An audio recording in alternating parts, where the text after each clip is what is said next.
This is the voice of the Report of the Week, signing on. Hello, ladies, gentlemen, and everyone listening to today's newest podcast of VORW Radio International. Looks like it's probably going to be going out a little later, probably Saturday the 12th of September 2020. I'd hoped for a few days earlier, but we're getting it out now, and that's what's important. Really, I'm not going to have any sort of extended introduction. I just hope you enjoy the show today. We're going to have a few good topics, some varied discussion. Broadcast looks like it's going to be a little over 3 hours, which is still a good length for a podcast. For the listeners and viewers tuning in on YouTube, we do have some wonderful fan art featured today. We have 4 pieces of fan art in today's show. The first piece, credited to Niall. The second piece of fan art is credited to Savano, whose work can be found at VintageStar_art. That's VintageStar_art on Instagram. The third piece of fan art goes out to Ameerah in Trinidad. And the fourth piece of fan art goes out to Daniel J. Oswiak22 on Twitter. I will spell that out, of course. That's Daniel, Daniel, J, Ozwiak22 on Twitter. You could find all of these names in writing in the description, and I hope you enjoy this show. If you'd like to submit some fan art, by the way, all you need to do is draw up a piece, whatever you want to do, whatever you would like to make, and send it as an attachment to VORWINFO@gmail.com, and just let me know how you would like to be credited for it. With that, I hope you enjoy the broadcast. This is VORW International.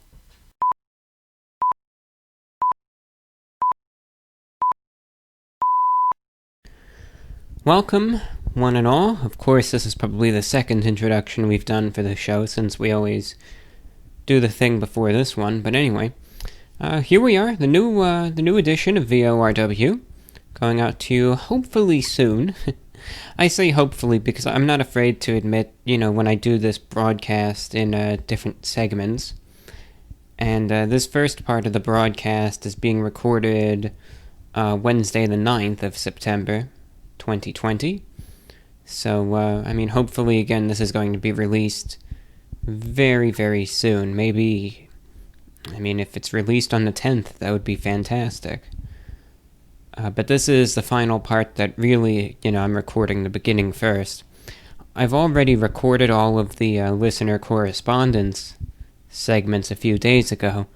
Though I checked it, and there's nothing really that's an issue, in terms of the flow of things, nothing time-sensitive. The only thing is that I guess when I recorded the emails and responded to all of that, I had yet to review the Travis Scott burger, or the meal from McDonald's, but now I was able to do that, and that's what we have there. So anyway, hope everyone's doing okay today. Hope everyone's doing alright. To tell you the truth, I don't really have too much of my own to talk about, so I know some people are going to be absolutely furious by this. I don't really think so, but this show isn't going to be the 5-hour-long marathon that the last one was. I don't know how long this is going to be. Maybe 3 hours, maybe 3.5, maybe 4, maybe less. I don't know. I'm just going to babble on for a couple minutes at the beginning, and then we're just going to get right into the the mailbag portion of the broadcast, because that's all that we've really got for you today. It's just one of those shows. Hope everyone's doing okay, though. Because I was checking the news. I was checking the latest news, and I was seeing what's going on. Problem is that a lot of the things that are going on in the world right now, or at least, the things that are being talked about, are, either A, political, or B, in regards to the coronavirus. Now, I'd love to talk about COVID, but again, given just what's happened, I just don't want to risk it on YouTube. Though, I will mention something in a couple minutes. And then politics, it's such a volatile, a volatile subject. So you know what? We are getting close to election time, admittedly. Of course, the 2020 election, the U.S. Presidential election, is a big deal. Of course, it's, you're choosing who is going to be the leader of this country. And, obviously the impacts are big. So it's, it certainly is a big deal. And number one, if you are eligible to vote here in the United States, please vote, for this election. Please, by whatever means you feel comfortable doing.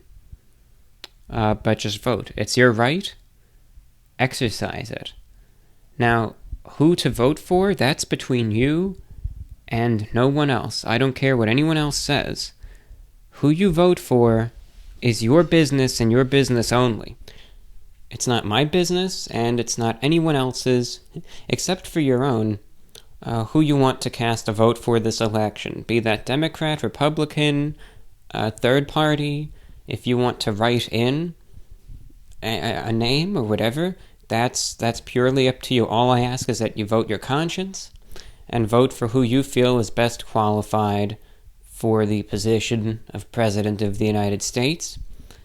Research the local candidates as well, and research any propositions on the ballot. Be a well-informed voter. And that's all that I ask.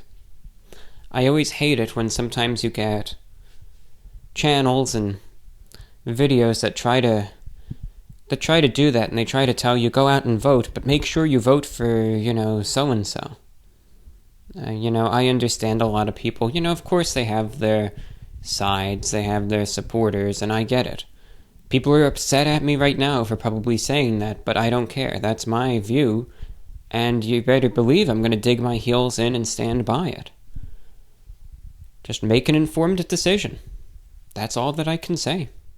And that's what I have said in 2016, and that's what I said in the 2018 midterm election as well. So that's all that I ask.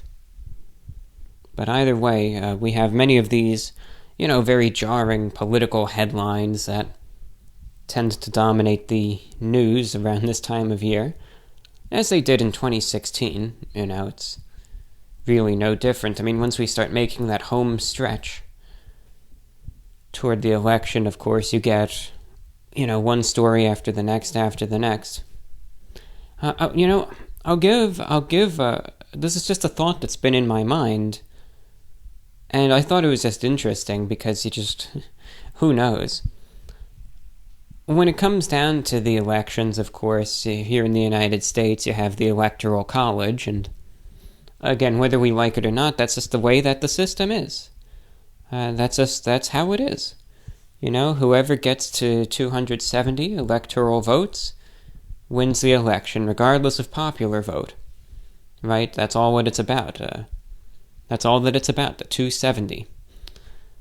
One good site that I've used for years and years, of course, is a site called 270towin.com, and it just has an interactive map, and you can, play around with the states, and you can say, well, if so-and-so wins this state or that state, how is the election going to play out, etc. I think for the 2020 election, and again, this is just my conjecture, but I think it has the potential of being a very close election. That's another reason why I incentivize you to go out and vote.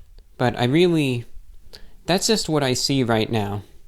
That I think some people think that it's going to go one way or the other, but I don't know. I think you're going to see high turnout on all sides. And I really don't know what impact the debates are going to have on it at this point in time. We'll see. I mean, some people thought that the conventions would have a big impact either way, because even in 2016 you had the convention boost in the polls, which always does happen, usually.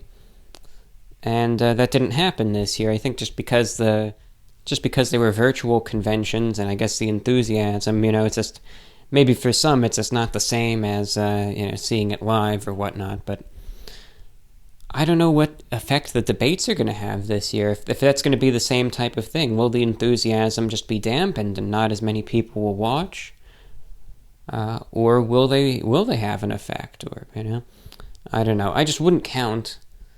If someone is just betting on the debates having an effect one way or another, I wouldn't count on it, unless like some sort of horrendous gaffe is made. But otherwise, I don't know. I just think the turnout is going to be high, for really all sides. And I just think it's going to be tighter than what some people think it's going to be. Who's going to win? I don't know. But one thing that I've been researching this today because it's such an interesting thing. And, people make jokes about 2020, but wouldn't this be like the cherry on top for this year? If the election wound up being, especially in the Electoral College, close enough to the point where you actually had a 269 electoral vote tie, right? So no one actually wins outright in the Electoral College, right? Biden gets 269 and Trump gets 269.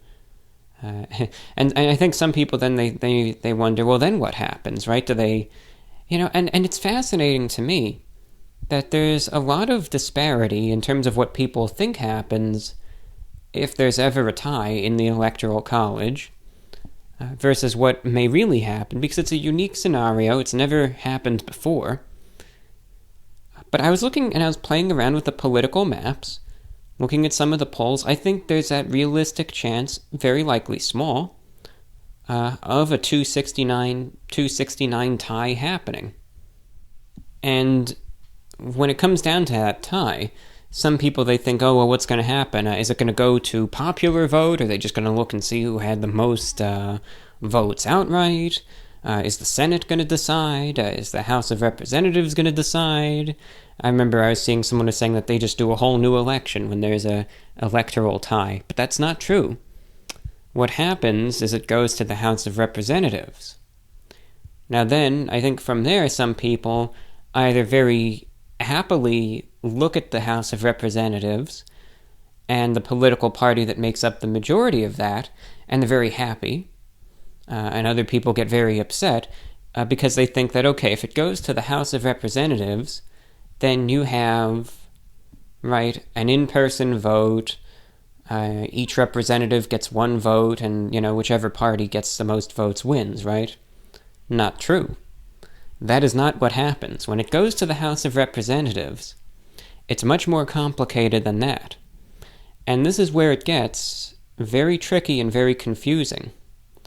There are not going to be all these individual votes if it were to go to the House.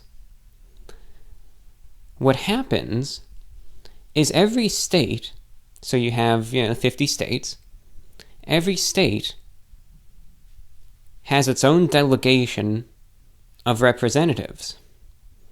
So, Florida has all the representatives here, New York has their representatives, California has their representatives, Iowa, Nebraska, and so on.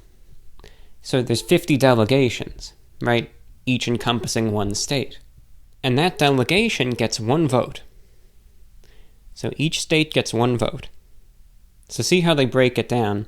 You have the House of Representatives, then it breaks down to the representatives in each state. 50 states, 50 votes. Now you might say, okay, well, now that we know that, how exactly would you, and let's just use Florida as an example, how exactly would you lump together all of the, different representatives that make up the state of Florida? Because obviously it's not just one person, there's probably 20 or so, maybe more, of all different political affiliations. So how do you get them all together and determine which candidate that state would vote for when there is that clear divide? Well, then it comes down to whatever party makes up the majority for that state. So let's say there are more Republican representatives in Florida than there are Democrats, then the vote for Florida would be a vote for Trump. Whereas if there were more Democrat representatives in Florida, then that would be a vote for Joe Biden. And if the number of representatives is even, and no consensus is reached, then it's invalid. There's no vote. And they do that for each state, and whatever the majority ends up being, that's what you get. So that's how it works. So it's much more competitive and complicated.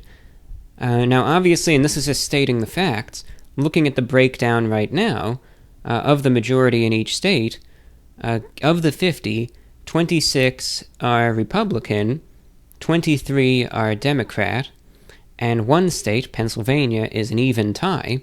So with that, the Republicans would have the majority.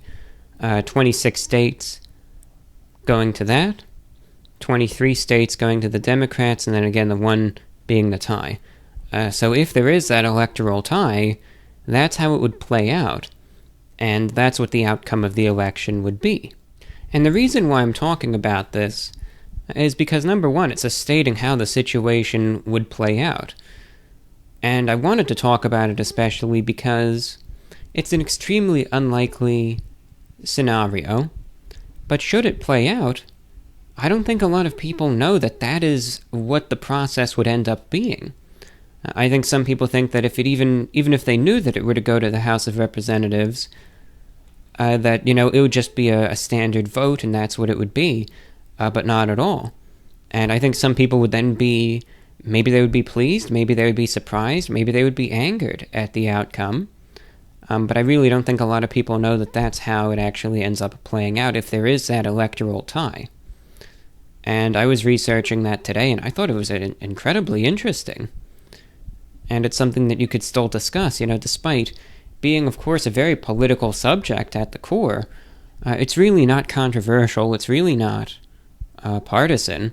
It's just talking about what would happen if this scenario were to play out, and I thought it was fascinating. Very unlikely that that would ever happen. I think that more likely than not there will be an outright winner, but again, just, playing around with the maps, it is pretty easy to, reasonably have. But again, lots can change. I am no seer. I cannot predict the future or anything. It's just interesting. I always like pursuing these what-ifs, What if there is a tie, right? It's a scenario that it seems so unrealistic, but it can reasonably happen, and that's just... I'm glad at least there is a procedure in place in case that happens. Right, this is what they do, and this is how they handle it. But still, pretty crazy. Could you imagine if there ended up being a tie, though? Forget it.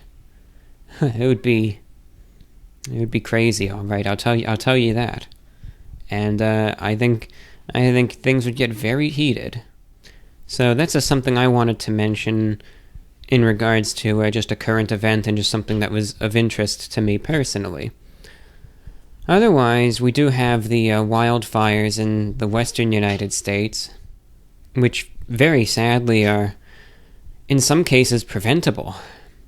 Obviously, given the conditions out there and the wind, and sometimes this stuff just happens.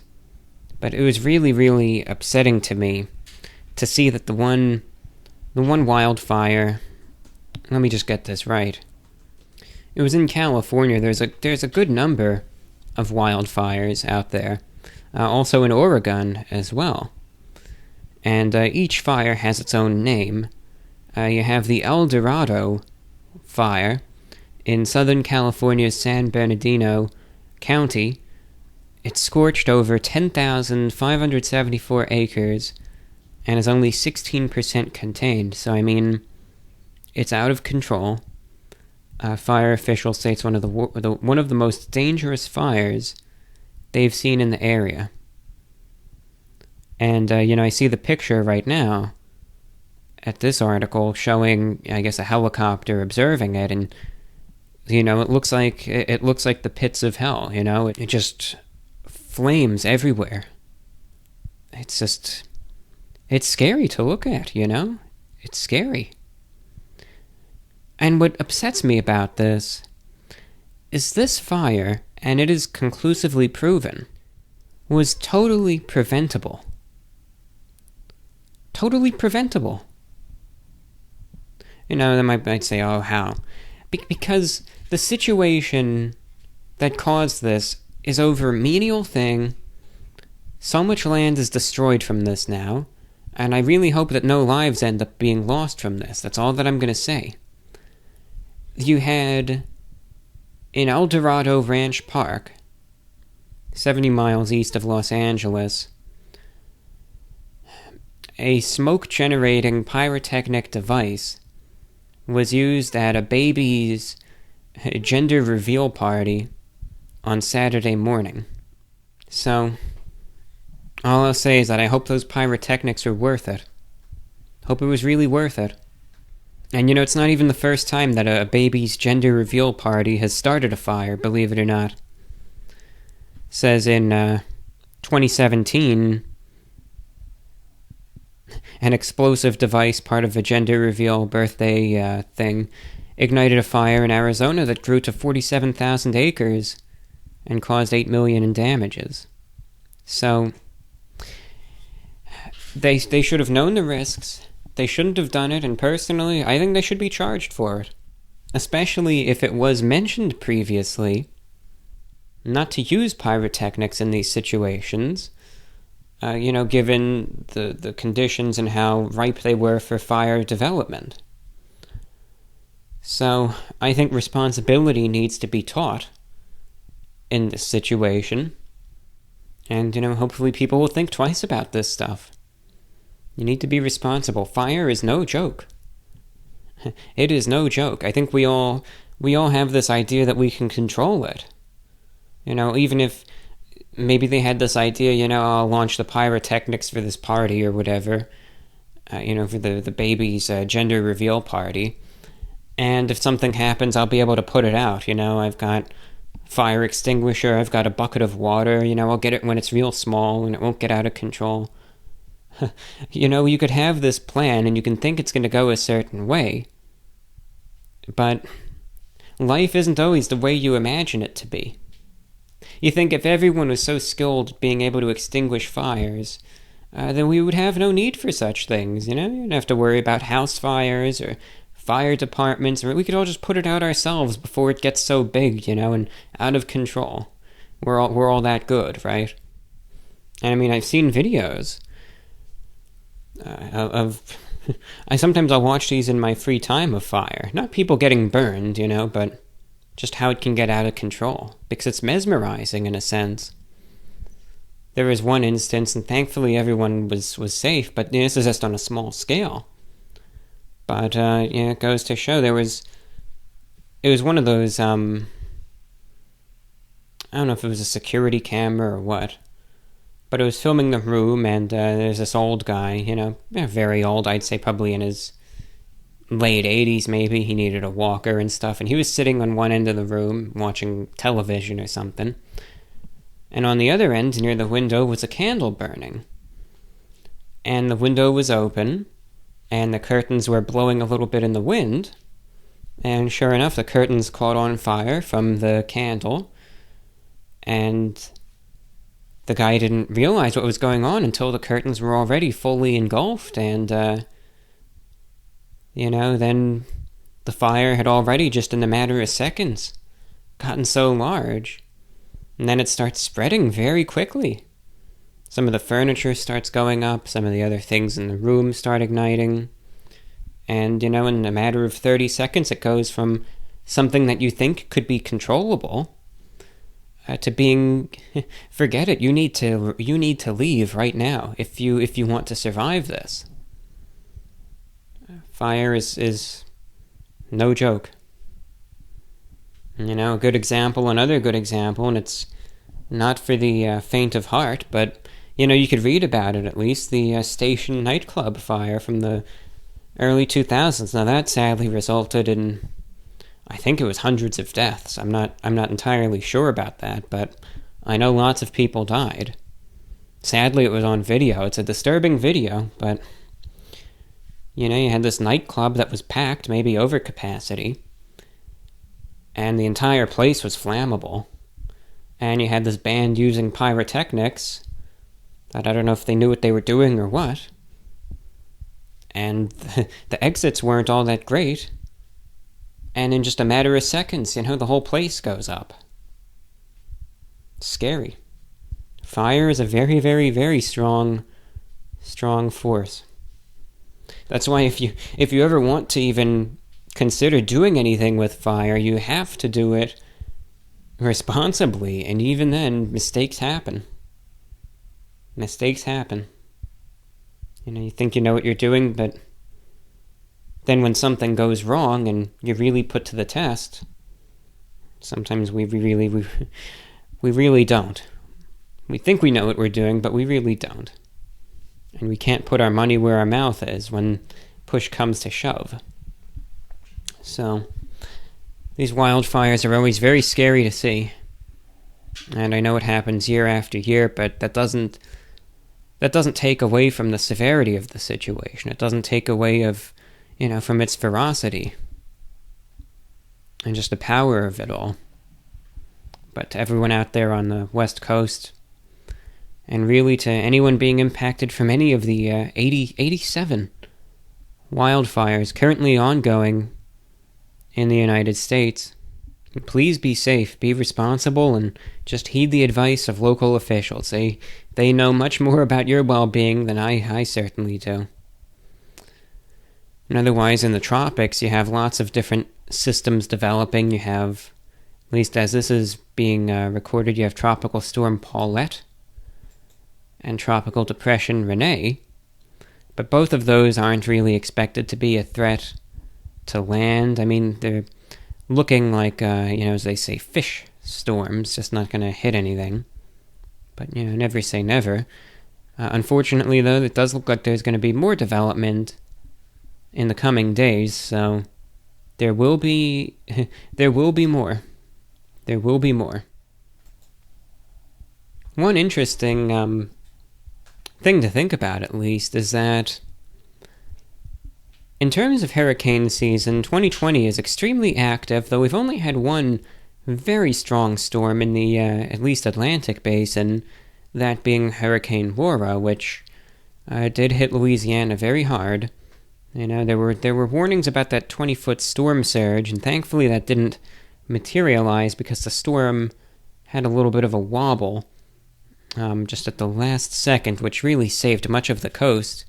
But there's still immense destruction, especially in southwestern Louisiana.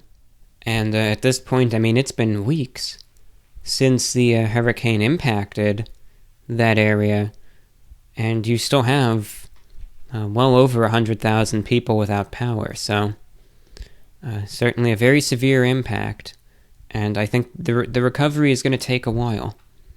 Especially for the Lake Charles area and all of the smaller towns to the south of that. So it's always sad to see these impacts. But considering, the 2020 hurricane season is incredibly active, again, we're already down the list of names. There's only 4 names left. Sally, Teddy, Vicky, and Wilfred, because they name these storms A to Z. And, they do omit some of the more obscure letters because, it's kind of tough to come up with these different names. But what happens, because it seems very, very likely that there's going to be more than 4 storms in the remainder of this season. Again, there's already the potential for 2 more forming in the near future. So then that would take, and then you'd only have 2 left, and there's a chance of storms developing all the way into October and November. Then what? So when they run out of names for hurricanes, and I think that they will this year, then they say in the event that more than 21 named tropical cyclones occur, additional storms will take the names from the Greek alphabet. So then you're going to have, Alpha, Beta, Gamma, Delta, Epsilon, and so on, all the way down to Omega. That'll be pretty cool, I'll have to say, to go to the the Greek alphabet for names of these storms. There was one other hurricane season where they did that already. That was in 2005. But I think 2020 is going to be another one where they're going to get to the Greek names. I don't see it any other way. So that's just another what-if question. What if they run out of names? Well, there is a little bit of a alternative to that. So that's what happens there.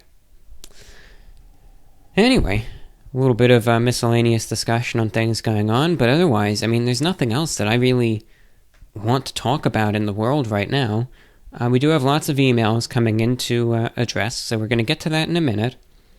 But two other things to just mention in brief.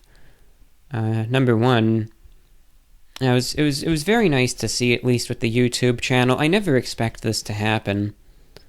I never do, but it's just nice to see. The one video that I recently did, the McDonald's Travis Scott meal review, actually performed very, very nicely. I made it, believe it or not, to the YouTube trending page, of all things.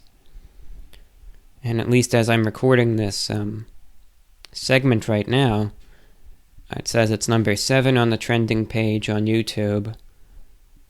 And it got over 500,000 views in a single day, which is crazy. It's insane. And I didn't expect the video to even... I never expect a video to ever get to that point and go, viral, so to speak. So whenever it does, it's a great surprise, but it's very nice to see. And I hate talking about it because it feels, so crummy to, I sound like some sort of gloating, disgraceful piece of garbage. But it always just helps the channel very much whenever that happens. YouTube is a website built, really at this point, entirely off of algorithms. For better or for worse, it's just how the site functions. And I actually gave a talk about this, I guess a week ago, on my radio show.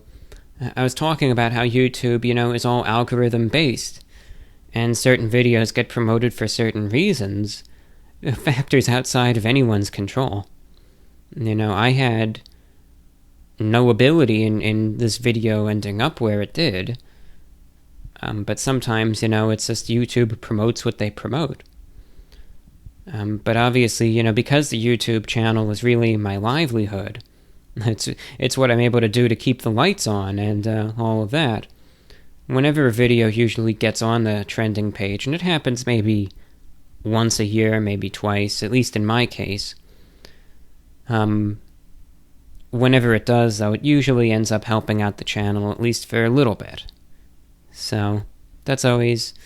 It's just nice. It's just a way that at least for a few days I can kind of take a little bit of a sigh of relief, and I don't have to, I don't have to worry about things, at least for a couple days, and I can take a little bit of a metaphorical break, so to speak.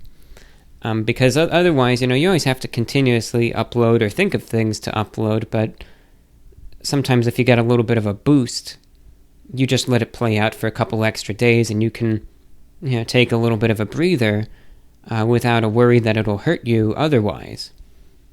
So it's just a little bit of a relief. I did not expect this to happen in 2020, though. I really didn't. But what's interesting? What's fascinating to me, and it's just... some people will find it silly, but it's just interesting. I think I even said in the video... I have my lucky brown suit on, and I did. It is a lucky suit.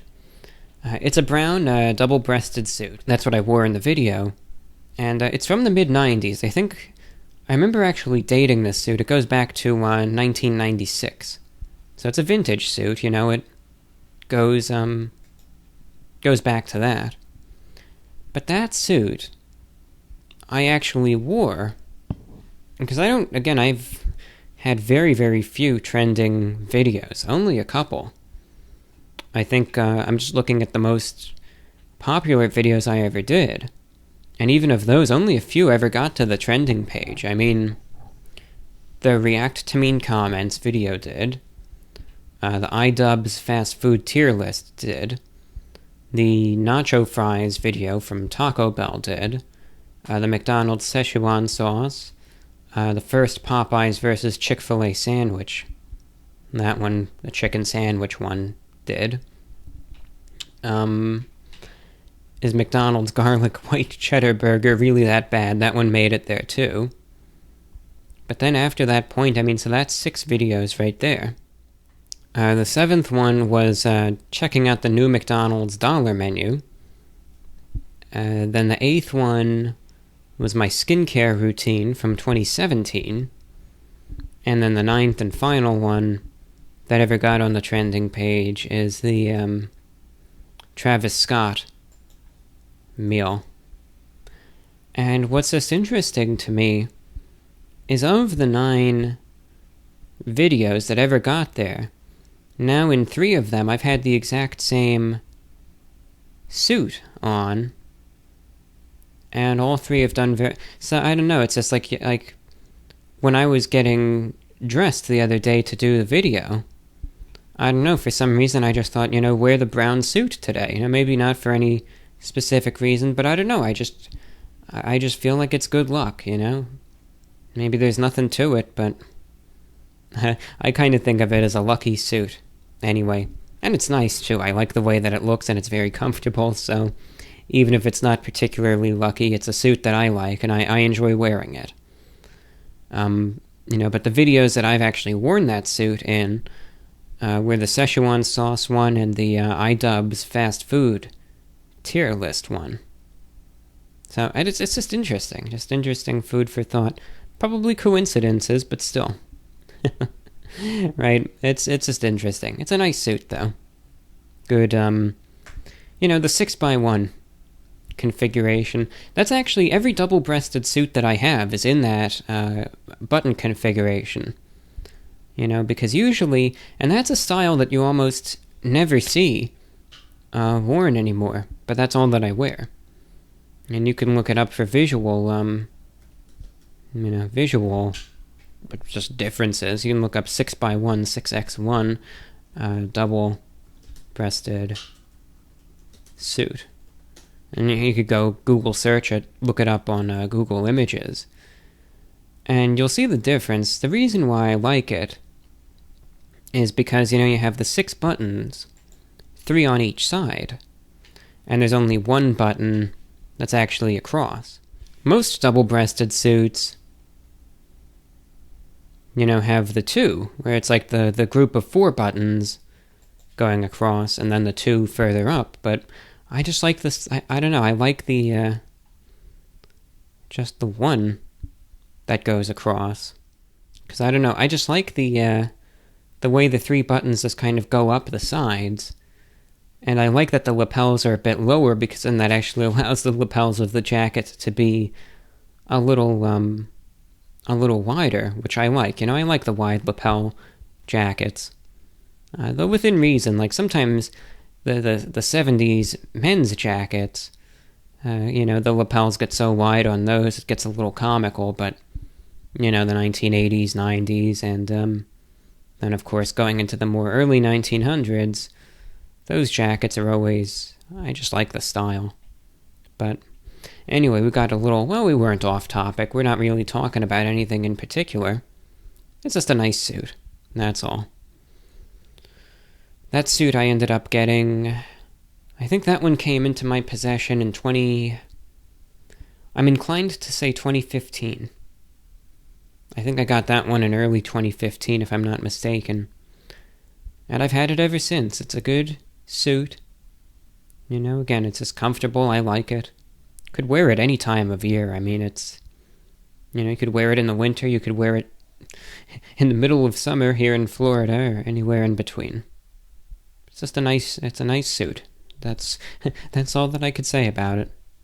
So, anyway, just a development with the channel there, and I'm just kind of gonna let this video play out and just take a little bit of a breather again, and so if there's a couple days extra between now and then the next video I do on the main Report of the Week channel, I apologize, but that's just why. I'm just going to take a little bit of a breather. I'll do work. Maybe, I might do another podcast in the meantime if I have a little bit of extra free time. I might do another podcast, actually, so you might benefit as a listener of this show from this. So who's to say? That's actually what I want to get into next, and then I guess another topic after that I'll get into real quick. But something that I wanted to mention, and it's an idea that I've been floating around, and I said, what the heck, why doubt yourself? This is your show. So, in the words of, Shia LaBeouf, right, from his infamous 2015 video, the most inspirational one that you've ever seen in your whole life, where he just says, just do it. I thought to myself, why doubt yourself with this idea? Just do it if you want to. Again, it's your show. Why are you sitting here? Just do it if you want to. So that's what I'm going to do. I am going to do, in the meantime, so after this show gets out, then probably a few days later I'm going to do another show. But this one is going to go out not on YouTube. It's going to be, as they say on many syndicated radio shows, wherever you could find podcasts, pretty much on all the platforms, though.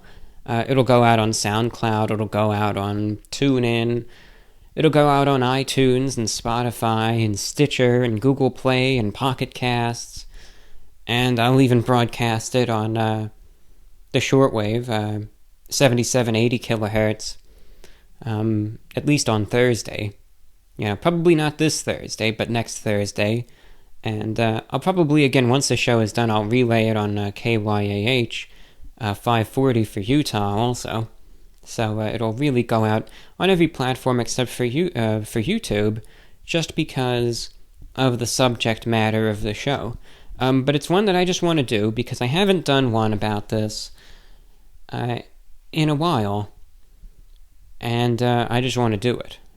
So I'm going to do a show about coronavirus. And I don't know how many of you remember this idea that I pitched, I guess a couple months ago. I think it was like back in, maybe it was April or so. And it was actually pretty successful. There was a lot of correspondence, a lot of feedback, and it worked out nicely. And it's an idea that, because it was very well received, it was very successful, and a lot of people liked it.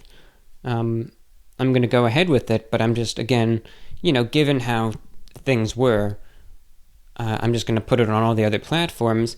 I'm going to do a show about coronavirus, but it's mostly going to be from a listener's point of view, meaning it'll mostly be an hour where I will be essentially the moderator, and largely the platform is given to you, the listener. In this hour, you'll be able, and really the show is just going to be an hour long, but in this hour, you'd be able to go ahead and share your thoughts on the pandemic, whatever that might be. Whatever you think of the situation, wherever you are, you can do that. You can talk about how it's impacted you. You can talk about what your opinion is on the whole thing. Wherever you are, whatever town, whatever city, whatever state, whatever country you're in. You can discuss other aspects of it too, of course. You can just ruminate on it. You can give miscellaneous thoughts. You can discuss it from a medical point of view. But again, it's really, I just want to leave it as an hour for people to share their views. And just as a way, instead of me just saying this, that, and the other thing, a way for you guys to get your opinions out, of course, on probably the single most defining, event of the entire year. And something that is going to mold the course of, the next few years to come. I know COVID and all that is a discussion that we've heard so many times. And we're sick of it, but even if we are sick of this sickness, well, it's not going anywhere anytime soon, sadly. I think early on we really weren't sure about how it's going to play out, but I think like it or not, this, so-called new normal is here to stay for a while. So despite being probably talked about to death, it's still going to be here regardless. If you are interested, again, this special broadcast will probably, again, just go out online and over a few select radio outlets. Again, I'm going to give it a couple days to just let the correspondence come in, and then from there, I'll assemble it, I'll put together a show, and again, when it goes out, maybe I'll promote it on the social media, so just check that. But, again, it'll be everywhere but this YouTube channel, so just bear that in mind. Now, anyway, on the final note regarding that, if you do want to submit your thoughts, and again, it could be anything under the sun, all you need to do is just send an email to this show at VORWinfo@gmail.com. That's VORWinfo@gmail.com. As long as you keep the discussion relevant to coronavirus, discuss it in any capacity you would like. There's no set limit or topic. As long as it pertains to that, then discuss it any way you want. Social impact, economic, anything. That's all that it is. Just talk about it, and that'll just be the topic there.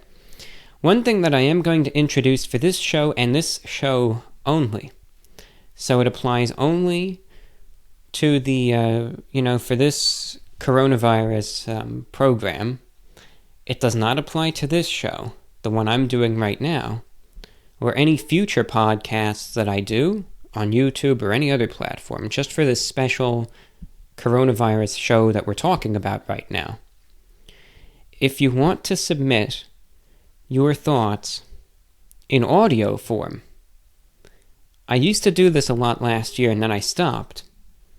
But because this show is just going to be its own separate entity, it's not going to be a part of a larger program, and it's just going to be its own special hour, if you do want to submit your views, and I am accepting this again, for this show only, instead of writing, if instead you would like to record your thoughts and have your voice on the air, I am accepting submissions as well to VORWinfo@gmail.com. The way that works is it's pretty much self-explanatory, but if, let's say you just have an easier time getting your thoughts out by verbalizing them, then just pick up a microphone. It could just be your phone. It could be any recording device under the sun that you own. Just enunciate your thoughts. What do you want to talk about, regarding COVID? And just send the file to me. Once you're done, send the file to me as an attachment to the email. And just send that off to VORWinfo@gmail.com. So you could also submit your thoughts in audio form, and again, either in writing or recorded like that. So I think it's just going to be an interesting program anyway. It's just because it's a topic that's still of interest to me, and I think many others. And it's a sensitive issue, of course, that, I don't want to upload on the YouTube because a bunch of those got removed. But I still want to talk about it. And I think because I haven't done a show about COVID in so long now, I think there's no harm in doing another one. So that's all. And it's going to be very interactive. It's really just a place for you guys to, get the thoughts out. And again, I'd largely just have the role of a moderator, but I would, lead the discussion, so to speak. But this show won't work out if no one does correspond. And if no one does, or if one or two people do, and I really don't know, but if only a few people do, and there's not enough material to do an hour-long show, then it'll just be 15 minutes or whatever. But even if a tiny, minuscule amount of feedback comes in, it would just be an insult to the people who took the time to write in and then not do a show because there wasn't enough material. So if it just can't get to that hour threshold, I'm still going to do this show either way, but I'm hoping for an hour. That's what we're going to hope for. You're listening into VORW International. Alright, now on the final note, I wanted to give a very quick update just on really one thing, shortwave related, because I always give a little bit of an update in each show. Last broadcast we were talking about how that one station in South Carolina was going off the air and is being bought by the Flat Earth religious ministry, and how the international broadcast relays, the Voice of Vietnam, NHK Radio Japan, and KBS World Radio will also be impacted. Sadly, it looks like our predictions for that may be accurate. And so far, the Voice of Vietnam has now ceased broadcasts from that facility, and unfortunately there is no way to hear them in North America at this point. So it's sad. They were a very interesting international broadcaster, and they would come through very clearly, and it was always fascinating to get a perspective from Vietnam on current events and what was going on in the world. I enjoyed listening to the Vietnamese music, some of their cultural programs, and they had a nice show that was very listener interactive too, where they would, kind of read letters and emails from listeners all over the world each week who would correspond with them, and if you had a question about Vietnam, they would answer it on the air for you, and it was just a lot of fun. It was a very good station, but sadly they are now off the air, and there's no chance you'd be able to hear them in North America at all. They're gone. I sadly don't think that they're going to be coming back. And while they do still have broadcasts on shortwave, direct from Vietnam, there's no chance to be able to pick up any of those, again, in North America. So sadly, we've lost a good station. That's what I was upset about in the last show, and I felt it an inevitability, and sadly that has transpired. You still have the broadcasts of NHK and KBS World Radio to South America, but how much longer are those going to, continue on for, right? That's the big what if. In a perfect world, these stations will find another relay to continue broadcasts, but I just don't see that happening. I think they're going to pull the plug, and that's going to be it. And, they'll despondently throw in the towel. Hey, at least you're going to be able to enjoy a lot of nice Flat Earth programming in its place now. Right? So, that's one thing. Secondly, it looks like 2 new shortwave stations are going to be constructed in the United States. Though, again, they're not really intended for people like you or me. These are going to be 2 new stations. One is going to be constructed near the Chicago Stock Exchange, and one is going to be constructed in Alpine, New Jersey, with a little bit of a setup also near the New York Stock Exchange. And I think if you know what I'm getting at, given that both of these stations are very close to various stock exchanges, these are financial related.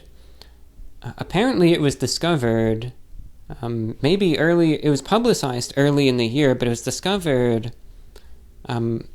I think last year or so, that somehow using shortwave radio and broadcasting trading information in a special digital mode to individuals across the Atlantic who have a special receiver that can decode this digital mode, apparently financial trading can be conducted even faster through these digital modes on shortwave radio than even using the fastest fiber optic cable, if you would believe that.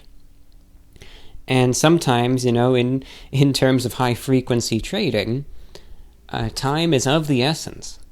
And sometimes, even these microseconds and milliseconds and all of that, those matter big time.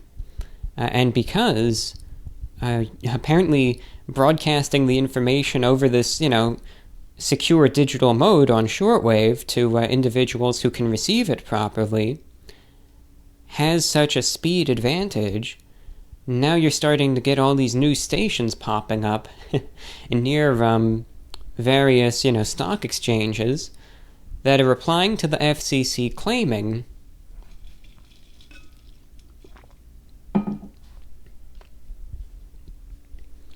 that they're going to be broadcasting programming, in this digital mode for individuals who can decode it, and that it's just going to be talk programming and religious audio and,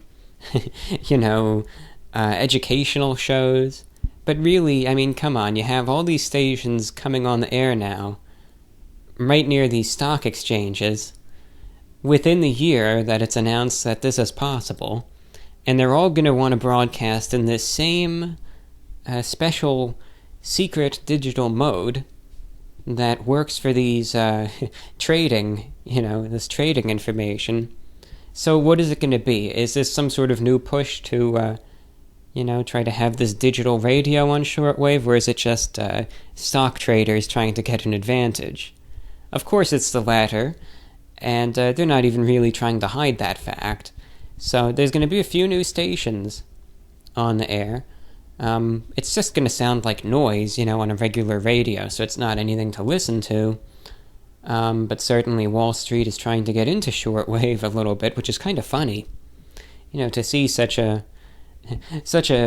organization like that, to get into such an antiquated medium in this day and age. But some listeners have an objection to it. As for me, I'm pretty neutral. As long as they are legally allowed to do this, then by all means let Wall Street get into shortwave and let them do what they do.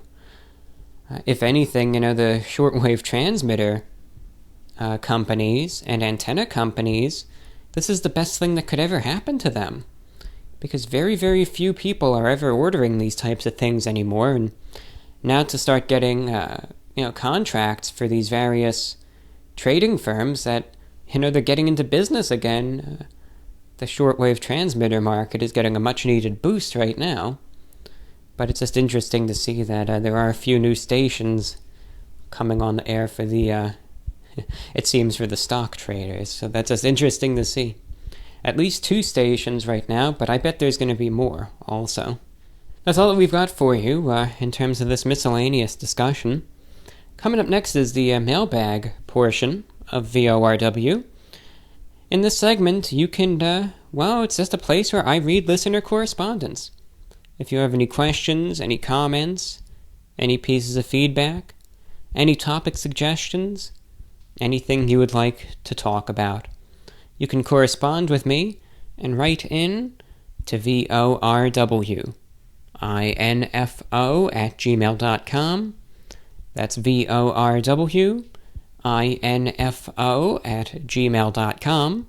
If you feel artistically inclined, you can also submit a piece of fan art that will be featured on the YouTube airing. And of course, you will be credited. Just let me know how you would like to be credited, either by name or what social media or website you would like to have credited toward you, and I will be more than happy to do so. You put the time and effort into making a piece of fan art, and, crediting you is the least I can do, but I would showcase your fan art in the next YouTube airing of this show that I do. It could be the thumbnail, and lots of people will see it, and it's just a fun way. A lot of listeners and viewers, they always like checking out the YouTube shows and seeing what fan art gets featured this time around. So it's just a great way to get your work out, and I think it's a lot of fun for those who enjoy making it as well. But you can submit fan art to VORWINFO@gmail.com, and again, just include the fan art as an attachment I'll download it, I'll take care of it, and I'll do all the legwork from there. So with that, don't hesitate to write in either. The last show that we did got a very, very good amount of listens, at least that I could track, in the many tens of thousands, but the actual number of pieces of correspondence received was actually lower than usual.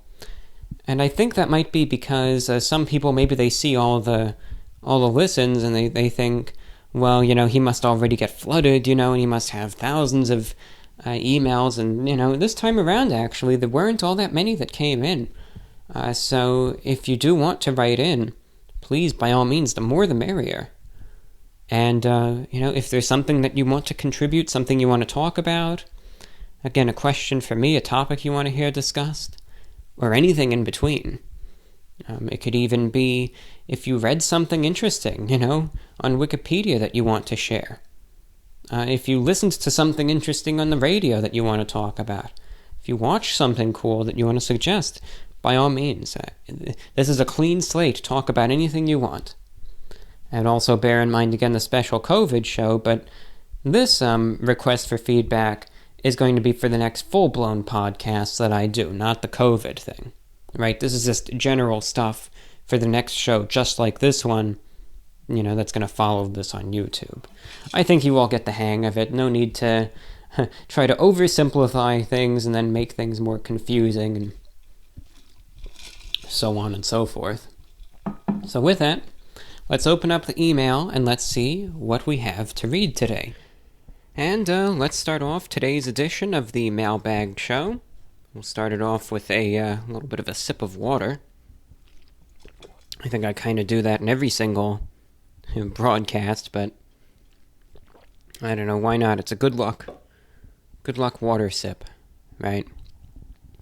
Anyway, as I get up and, continue to pace around a little bit, you may, I don't know how well this will actually register on the final recording. I really don't. Sometimes I hear something with my own ears, but it doesn't really, but then, it shows up anyway. I don't know. I know the microphone is highly directional, but if you hear a little bit of like a low humming sound in the background, all that is the air conditioner. I usually try to keep it off while I do the recording, just so I don't have that noise interference, but tonight is just one of those nights that it needs to be on, so, that's just what it comes down to. But anyway, I apologize if anyone happens to find that a bit annoying. I do apologize once again. Okay, so with that, let's take a look at the emails that we have lined up here. First email comes in from Lauren in Iowa, who writes, "Hi Reviewbrah, hope this question isn't too intrusive. You often mention current events, not just in America, but all over the world. Does keeping up with these things ever take a toll on your mental state? Personally, I'm struggling right now, and I find watching the news makes me feel awful. Do you ever experience any degree of this, and if you do, how do you cope? Also, I just wanted to say I love the show, and I often listen to it to wind down at night and go to sleep. I'm so grateful for your hard work and dedication to making something wholesome and honest, especially at a time like this. Sincerely, Lauren in Iowa." So thank you, Lauren, for writing in and for your question. Certainly a very valid question, granted. Everyone, right, we know this, everyone is a unique individual with a unique way of processing situations and, dealing with what is going on in the world. And I think, like many of you know, right, I really do try to keep up to date with what's going on around the world, not just in the US, but especially internationally. And I will follow, in many cases very intently, these dreadful conflicts that happen in other parts of the globe. So I will say this. It all depends on the situation. In a unique aspect, I suppose, following international current events is not necessarily taxing on me at all, believe it or not. The sad thing about it is that I go into it with the understanding that the world is a sick, largely cruel place. And that, a lot of people do just terrible, terrible misdeeds. And I kind of go in there. So I go in, I hate to say it this way, but with the bar set extremely low and expecting the worst. And I think as a result, you just don't really expect a good outcome in many situations, so you're not overly surprised with what happens. But as a result, people will say, wow, what a terrible attitude to have. That's awful. I would never have that. I would never look at it that. But look at it this way then, right? In a world where obviously humanity just is what it is, right? And you follow these very violent events and civil wars, and, I follow what's going on with various extremist groups, such as the Islamic State remnants, right? What's going on with Taliban, etc., and obviously the things that they do. I'll even, monitor the Boko Haram in Nigeria, which again isn't all that active, and Al-Shabaab in Somalia. And again, these groups do absolutely terrible atrocities. So, to follow what's going on there, or to monitor, let's say, some of these dreadful authoritarian regimes that, unjustly kill and, torture the protesters or whatever, right? To look at some of those things with an attitude otherwise, saying everything's going to turn out great, and then see these things happen, how is that going to make you feel? It's going to make you feel defeated, it's going to make you feel demoralized, and it's going to eat away at you. When I look at things, unfortunately, again, expecting these sorts of actions, how does it make me feel when something turns out better? When there end up being survivors? When, let's say, the evildoers end up getting crushed and getting destroyed, and individuals are truly liberated, right? How does that make me feel? It makes me feel wonderful, because you expected such a terrible situation, and it turned out otherwise. So, world events do not overly, but again, loss of life is loss of life. There's always a feeling, of sadness and upset whenever this happens. But I just try to look at it more from a news perspective, so that's why it doesn't get me upset. I will say, though, one thing that I can't stand, and I actually deliberately go out of my way to avoid, is, mainstream politics in the United States.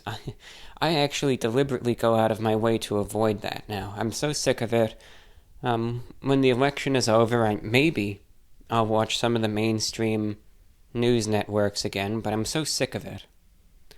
That doesn't mean that I don't have any political opinions, or don't have viewpoints, or don't have thoughts politically. Of course I do. Of course I do. Everyone does. The thing is, though, is that I'm so sick and tired of all the partisan, mudslinging that goes on, from one side against the other. Us versus them, right?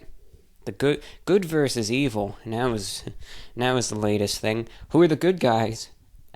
Who are the evil guys? That just depends on what side you're on. Everyone's the good guys. Everyone's the enemy, right? Just depends on who you look at as such. You'll get a different answer depending on who you ask. That's how far it's gone, though. I go as far as to say hyper-partisan.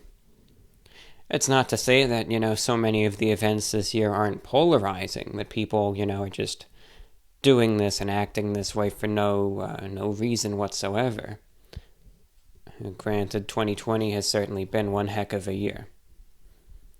With the COVID and with all the different, events that have happened over the country, of course. Of course, people are upset, people are frustrated, and, people are angry at each other. And some people are angry at the government. Some people are angry at the people who are angry at the government. And I think some people are just angry in general. They're just angry people. They exploit a situation. You see it all. But granted, there is a need for political discourse. There is a total need for it. It's not to say, ban politics, cancel politics, right? I'm just so sick of having every single second of news on mainstream networks spent covering U.S. political issues. It's like nothing else in the country even matters.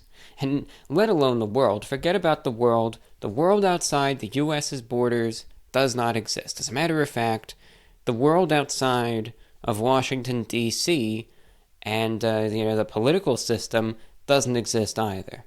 It doesn't. It's just a black void. That's the impression you'd think. Local news, who cares? Right? Who cares about what's going on in your city, your state, your part of the country? Oh, the derecho that hit and has still crippled parts of Iowa? What derecho, huh? I didn't hear about any derecho. That thing that's still going on? What? Oh, those wildfires in California? Don't those happen every year? Who cares if it was a bunch of people's houses that were destroyed? Who cares? Oh, the hurricane Lawrence that hit, what was that? Was that New Orleans this year? No. What about it? I didn't hear about that for more than 5 seconds because,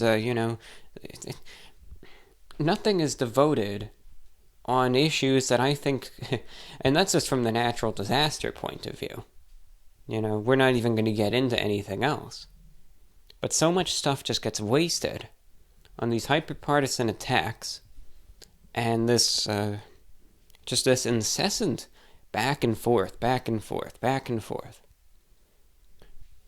I'm very, very thankful that I don't have cable at this point. Because, and I'm speaking my opinion. Again, if someone wants political discourse, by all means, do what you gotta do. I'm frustrated with it, but it doesn't need to end. I'm just expressing my frustrations with how I feel it eats away at coverage of, I think, serious events that really deserve it more. That's what my frustration is. I'm just thankful that, I'm not spending any money on any sort of cable package or anything to get the big news networks because I don't know, it'd be money wasted. I just, I've seen it and it's just people yelling at each other. And that's it. I don't want to watch that. I just want to know what's going on in the world. I just want to know what's going on in the country. And I just want to be presented the facts and then, leave it up to me to think what I think of it. Decide whose fault it is, if any. I just don't like it when they, try and paint out one group as, the worst scum in the world, right? That humanity is going to be ended if we let these people do what they're doing. And then you go to a different network and they point out a different group. They are the worst to ever exist. And then you go to a third network and they point out a specific, few people or whatever. These people are Satan incarnate. And it's like, you go from one to the next, you're hearing 180-degree different opinion, all with the same ferocity, all with the same vitriolic nature. That's not what I watch the news for. It's editorialized. It's editorialized programs that, are designed to resonate with people of a particular view. But unless you're an ardent, supporter, but even then, I honestly think some of these networks, even if you are an ardent supporter of whatever political movement they align with, I think that the overall abrasive, in-your-face, spoon-feeding attitude that some of these places have, even if you agree with everything that they say, just stylistically, it would still not be something that you'd want to watch. Because it just gets too much. You just need a break. You feel tired, you feel exhausted after you don't even know what to feel anymore. I just like watching news for coverage as unbiased as possible. And that never exists, but as possible. Those are the words. As possible. Again, it's not, it's not perfect. But I just want it unbiased as possible. Of local, but also national and, international events. I'll tell you this. From my experience at least, watching television as of late, and I will say this, over the last month I've been watching TV a lot less. A lot less. I don't know what it is about it, but I just don't get the same appeal from it anymore. I actually go and I'll just unplug the TV when I'm not watching it. I don't know, I just don't like having it plugged in. And I'll just unplug it, let it sit there. And then if I want to use it, plug it back in for however long, do my thing, and then unplug it again. But even then, from what TV that I watch, the local news stations, just for the immediate vicinity, do a marvelous job reporting. They all do a fantastic job. That's the type of news that I want. That still has a heart, and just unbiasedly, or at least with as little spin as possible, reports what's going on. You want to know what's going on, the good and the bad in the area, then watch your local news.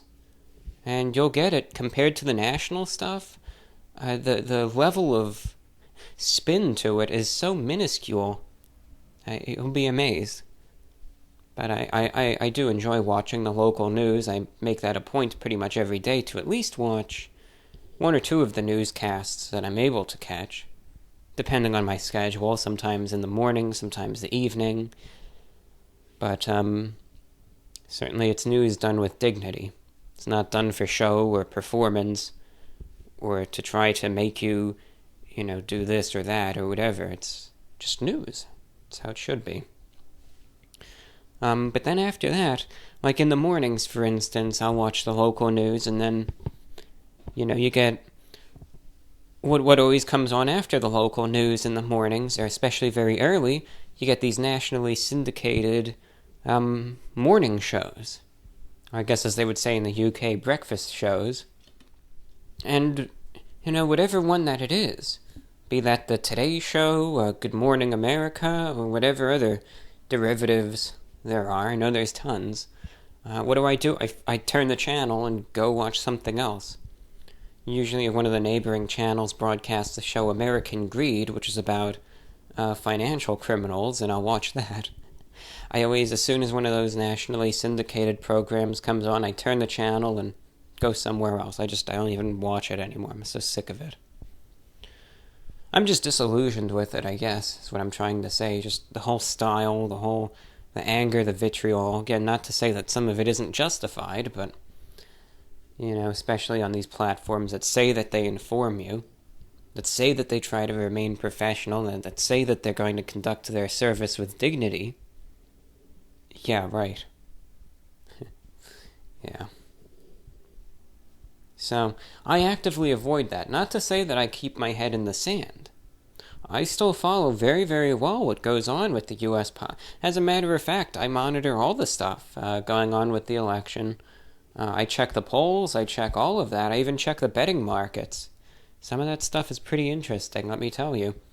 But that doesn't mean that I sit there and watch these screaming talking heads all day. There's ways you can still stay informed with that, but avoid the vitriol that comes along with so much political reporting nowadays. So, that's what bothers me. That's what, you just see these people going crazy. And that's what gets me when it comes down to news, and that's why I actively avoid it. Because if I sat there and watched this stuff all day, would I be any better informed about how things are than I am already? That's highly doubtful. Because again, I already try to keep in touch with everything, but my stress would be a lot higher. Probably be more upset, more anxious, more disappointed with the state of things. And would it get me anywhere? No. I wouldn't be any better off in any way, shape, or form. That's why I avoid it. Now, if you're a fan of that stuff, then go ahead, watch it, do what you want to do. But this is just conjecture about my personal opinion and why I'm not a fan of that, why I don't watch that. So, that's what it comes down to. So thank you again for writing in and for your question. Let's go to next one up. Okay, we have listener writing in saying, "Hello, John. I wanted to write to you for a long time, but rather than the long procrastinated letter I planned, here instead is a snapshot of an actor I admire, Robert Downey Jr., in a series I was just enjoying. When I saw what he was wearing, I just knew I had to share it with you. Check out that collar." So we have a picture of Robert Downey Jr. The name, let's see, what's the name of this? Looks like it's The Age of AI. Let's just make sure this. Age, I just don't want to say the wrong thing, of AI. Now, I'm not very up to date on this stuff, but let's see. That looks like him to me. Yes, indeed. Robert Downey Jr. hosts the brand new YouTube original series, The Age of AI. Wonder what it's about. Let's look this up. What is it about? How AI has shaped the world. Okay, well that's fair. Sometimes, the title gives it away. Sometimes it's more cryptic, but okay. All right, that's fair. Anyway, you posted a picture of him there, and yeah, he's looking good, We were talking about the wing collar, and yeah, he's going with the three-piece suit. Got the tie on. It's kind of like a little bit of a cravat, but also a tie. Maybe it's just a very thick necktie, but he's got the wing collar going. That is a good look. That is a good look, absolutely. I got distracted. Anyway, you wrote, when I saw what he was wearing, I just knew I had to share it with you. Check out that collar. He's always been someone whose style I admire, and I think you can also appreciate his good taste. I adore anachronistic dressing and love your style as well. Well, thank you, number one. I certainly appreciate that, and yes, that is a very good look. A very good look. Continuing on with your letter, you continue, "I'm just a fan and I really admire you. I like the voice and speaking pace and how your vocabulary and style of communication have improved as you've grown. I've been delighted by your wit, humor, and strength of character, stoicism and strength, and just your self-confidence, self-knowledge, and individuality." Well, thank you very much for your very kind email. I know you wanted to be anonymous, and I certainly respect that. But thank you very much for your kind email. I really appreciate it. And, I really do thank you for your kind words. I know many of the things that you mention I don't necessarily see in myself. But I really do thank you. And I'm glad that you enjoy this channel, that you enjoy these broadcasts.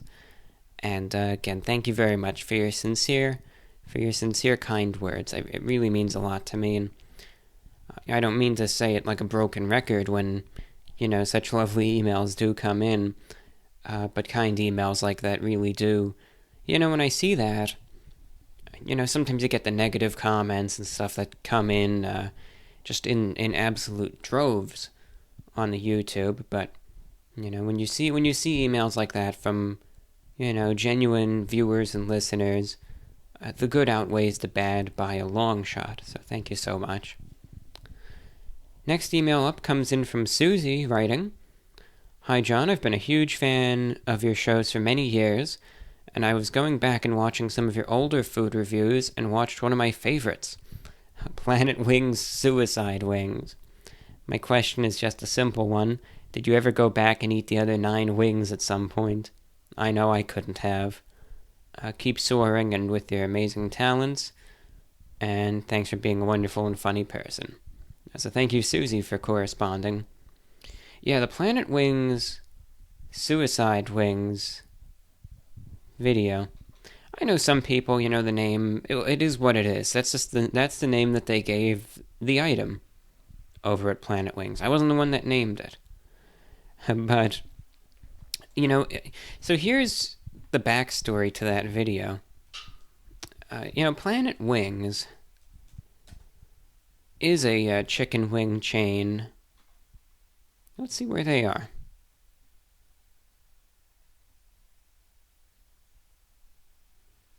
What the heck? I'm just looking at this real quick. And I'm not going to edit this out. I'm not going to. I'm just a little confused at something because I didn't think... Maybe it's just one that has a similar name. I don't know. Sorry to sit here and, waste this time. I know it's not the same experience as what I'm seeing. I'm just looking up this place, Planet Wings, and I'm just extraordinarily, confused at the moment is, the right word for it, because I was told that there were none in any way, shape, or form anywhere in this area. I thought they were only up in New York. And then I'm given this random address. It says Planet Wings. Is it even a restaurant? I don't know. I don't think it's the same one. Well, let's look. Let's just go on their website so I can quit wasting time here, and let's find out where the locations are. I was going to get into it anyway, so... Yeah, there's none in Florida. So then what the heck is even this Planet Wings that show? Who knows? It's a bootleg Planet Wings, right? They're secretly, they're doing other things. They're not serving wings, all right. I joke. I bet it's another place with the same name or something. I don't know. Anyway. So Planet Wings was a chicken wing chain up in New York and New Jersey. Now, they're not the largest chain, but especially when the channel was smaller, they were large enough to warrant a review, and heck, who doesn't like some chicken wings, right? But let's see how many locations there are. 1, 2, 3, 4, 5, 6, 7, 8, 9, 10, 11, 12. A dozen locations. I think there were more, but they're mostly located in Rockland County, looks like Westchester County, Orange County, even a few down in the city and down in New Jersey, like in Edison and Garfield, and I don't think there's any in the Bronx, but it looks like there's one in Staten Island. So there's a couple. Mostly looks like they're north of the city in the Hudson Valley, but there's a couple. But anyway, Planet Wings first opened up very close to me back in 2012. And I was elated because, the place before the Planet Wings opened was this old, like dollar store or something. And the stuff there was always garbage, and I never was interested in it, so when the place went out of business and this wing place opened up, you can imagine my excitement, because this area wasn't all that varied in terms of food options, very, very close. And I like my wings, right? So to have a wing place open, like, right down the street, how cool is that, It's like, wow, I've been waiting for this. So I was really, really happy, and I would go there often. I'd go there, like, more than a weekly basis, a couple times a week. They had this really good deal, I always liked the boneless wings. I know people say what they say about the boneless wings. That one guy in Nebraska gave his compelling speech at the city council there, or whatever that was. And he wasn't wrong, but, they're just called what they're called. They're glorified chicken nuggets with the wing sauce, and if someone wants to call it a boneless wing, then let them call it that. But I would always get the boneless wings there. They had a good deal. I would get like a 10, even 15 piece if I was really ravenous. Sometimes I'd get a burger too. The wings were the best, but the burgers were pretty good. And eventually I made it a point to start doing reviews of their items, because again, it was right down the street. There were enough places that it was big enough, again, to, I would say, warrant a review. And I just went from there. I'd go there all the time, so I mean, why not? But I did so many reviews. Let's see, first one was on August of 2012. I tried their, what was it? I guess their medium wings. That's what I would always get. That was my go-to. I did a ton of reviews in late 2013, early 2014, and my last reviews were in 2015 and then in 2016. That was my final one. But they had so many flavors of wings. They had, all different types. I mean, let's see, the ones that I did, they had mild, medium, hot. They had Inferno, butter garlic, classic barbecue, honey barbecue, Jamaican jerk, hot barbecue, Smoky Mountain barbecue, hot gourmet garlic, oriental sesame, sweet and tangy lemon pepper, honey mustard, and all this stuff. There was so much. And that wasn't even it, but, that's how many reviews I did. And,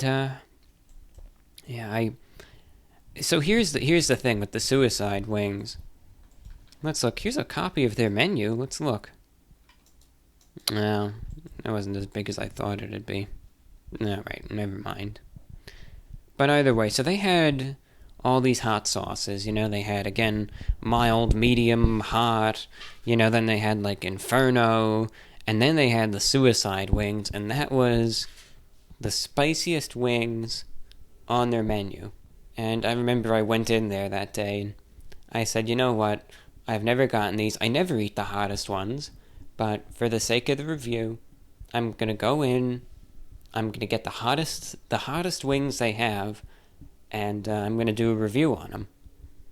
I remember when I went in that day, again, I think it was November, I think maybe December, but I recall, it was a winter day, winter night even, it got dark already, and I remember the crew in there, they all knew me at this point, because I was a regular. I mean, I'd always go in there, they knew who I was. This was before the YouTube channel was all that big, so they didn't, know me from the YouTube. They knew me because I was just a regular there, I was a frequent customer. So, I remember I go in, and, the guy, he's there, he's saying, all right, what'll it be today? Because they're so used to me just getting the more mild stuff. And I tell him, all right, I'm going to get a 10-piece order of the boneless suicide wings. And he, with this expression, he's like, oh boy, good luck with that. I think that's what he said. And then one of his co-workers who was kind of hanging out, he said, yeah, you're gonna really be in for some spice, and I'm just warning you. And I said, yeah, I know what I'm getting myself into. I'm just going to give it a shot. So they prepared them. I did the review, and I tried them out, and oh boy, were they hot. It was the hottest food I ever ate, ever, even to this day. Nothing else even comes close to that. It was like a type of heat that I had never felt before or after.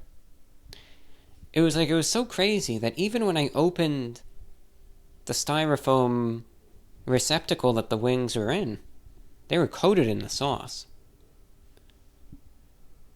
And I mean, I could just smell the heat. I don't know, I could just smell heat. It was just the fumes, of the sauce were so potent, even that was getting to me.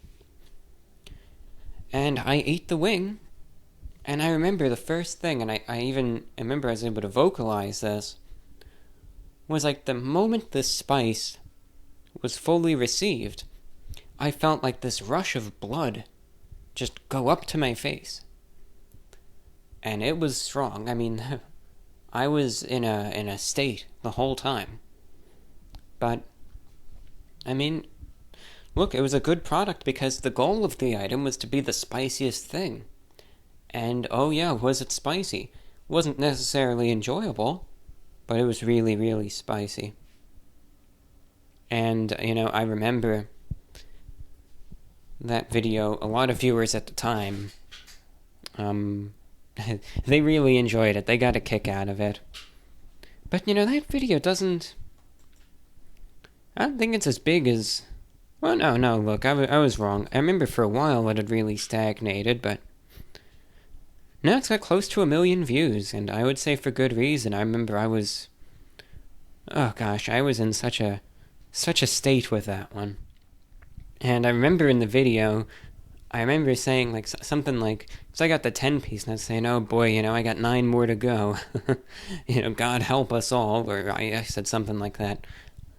From my recollection, I'll give you the honest answer. I didn't eat all of them. No, I couldn't. There was no way. There was no way. I couldn't do it.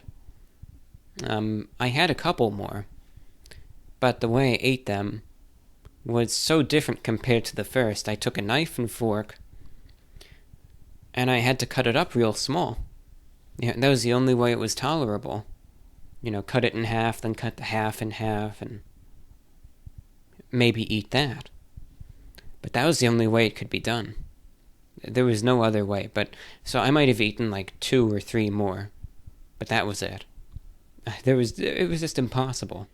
But yeah, the Planet Wings reviews, that brings me back. I mean, for me, late 2013, early 2014, it was a really, really tough time. With the YouTube and with all of that, the YouTube channel, I remember back then, was just being... very, very nasty things were being said about me then. Just nasty trolls, that's all that I could say. People who were telling me to kill myself every day, and they just didn't leave me alone. It was just relentless, and at the time, despite having... I had been doing the channel for greater than 2 years, but I had dealt with trolls, but never such such a sustained... harsh type of attack like that, and such terrible things.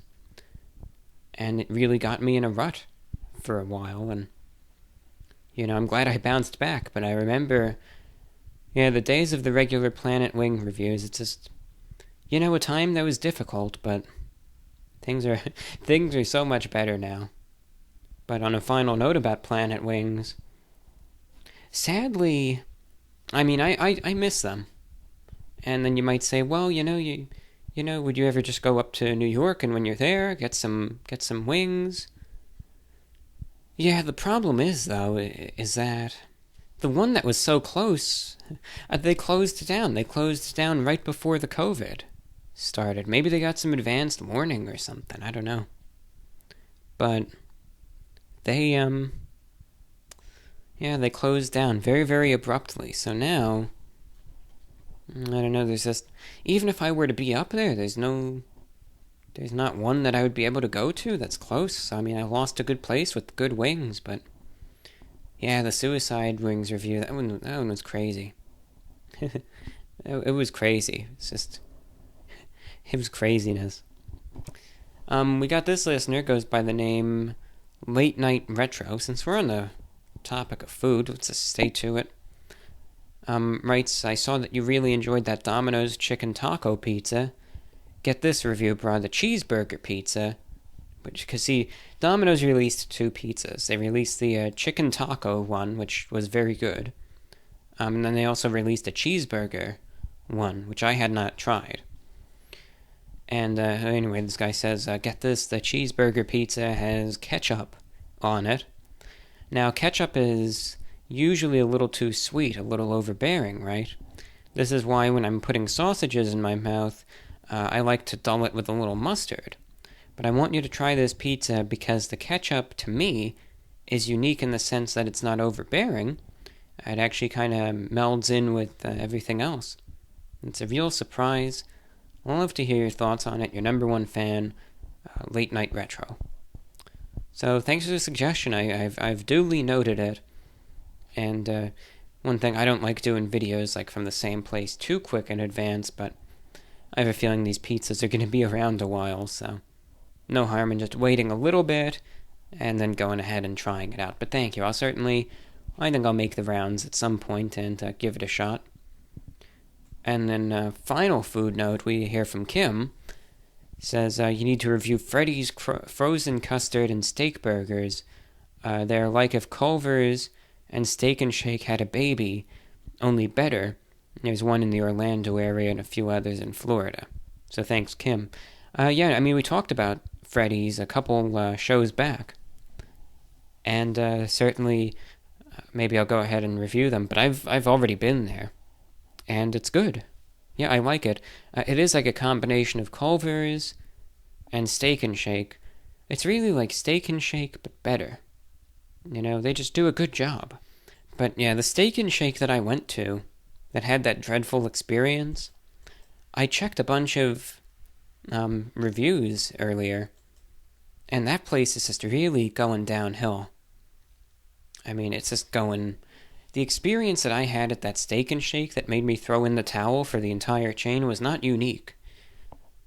I'm looking, and there's so many one-star reviews for this place. It's crazy.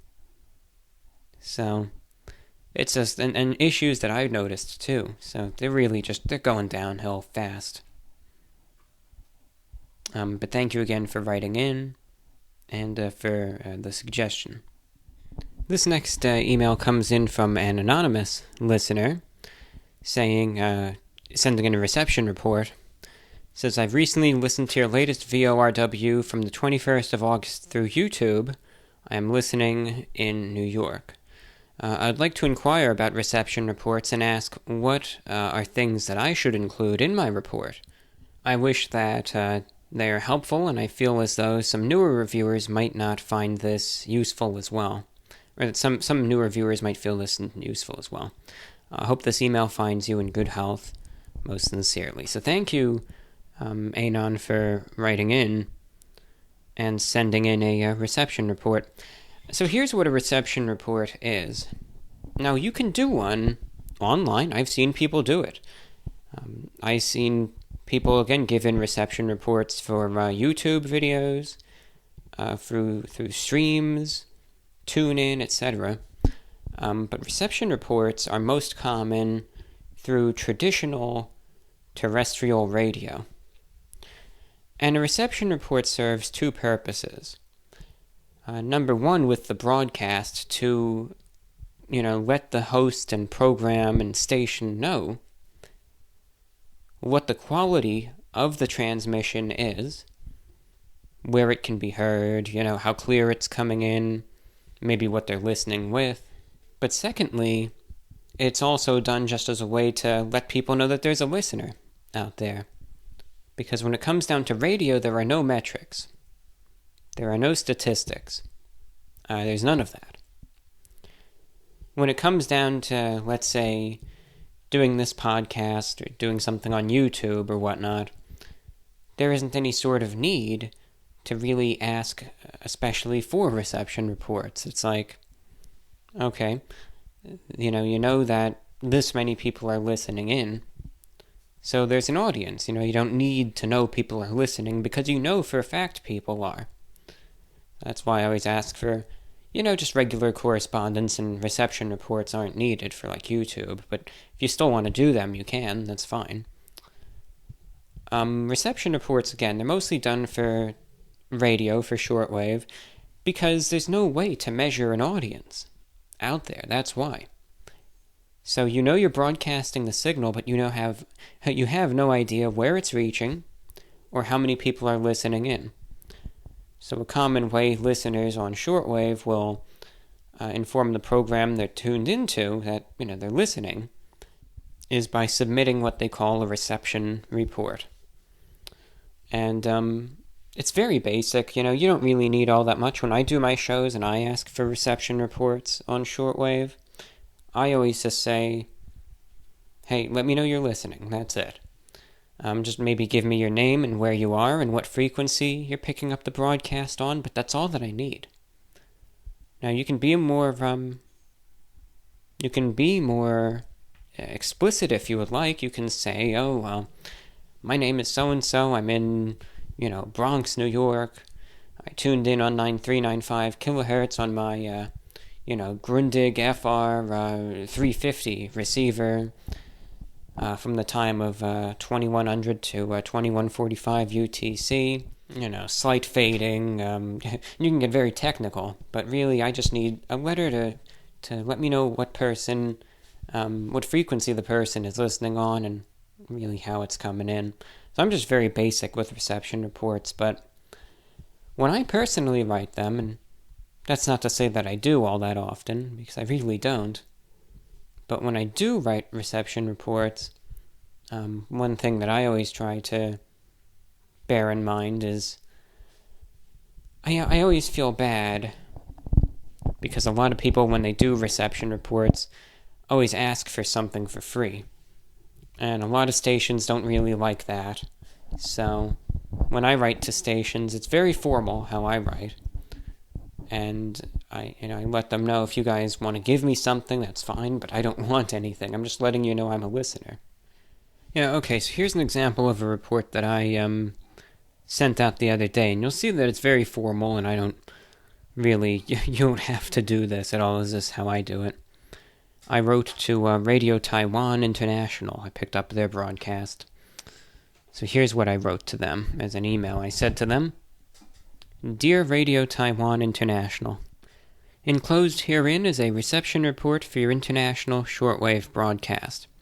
Received August 11th, 2020, from 0100 UTC to 130 UTC on the frequency of 5850 kilohertz. I listened to your transmission on a portable Texun PL660 receiver using the telescopic whip antenna exclusively. I'm currently located in Central Florida, United States. Below is a SINPO rating of the broadcast. Signal strength, good. Interference, some. Noise, moderate. Propagation disturbance, moderate. Overall rating, fair. Technical comments. Radio Taiwan International was received in Central Florida on 5800 kilohertz with fair to good reception, while the signal strength remained consistently good. Noise interference and very frequent fading made portions of the broadcast slightly difficult to hear. Reception was fair overall, and the majority of the program could be understood. Program comments. I kind of, in this case now, I talk about what I heard, and I do so, by the minute, to just let people know, okay, yeah, he really listened, and they kind of try to time it out to make sure it's not fake. So I say, at 01 UTC,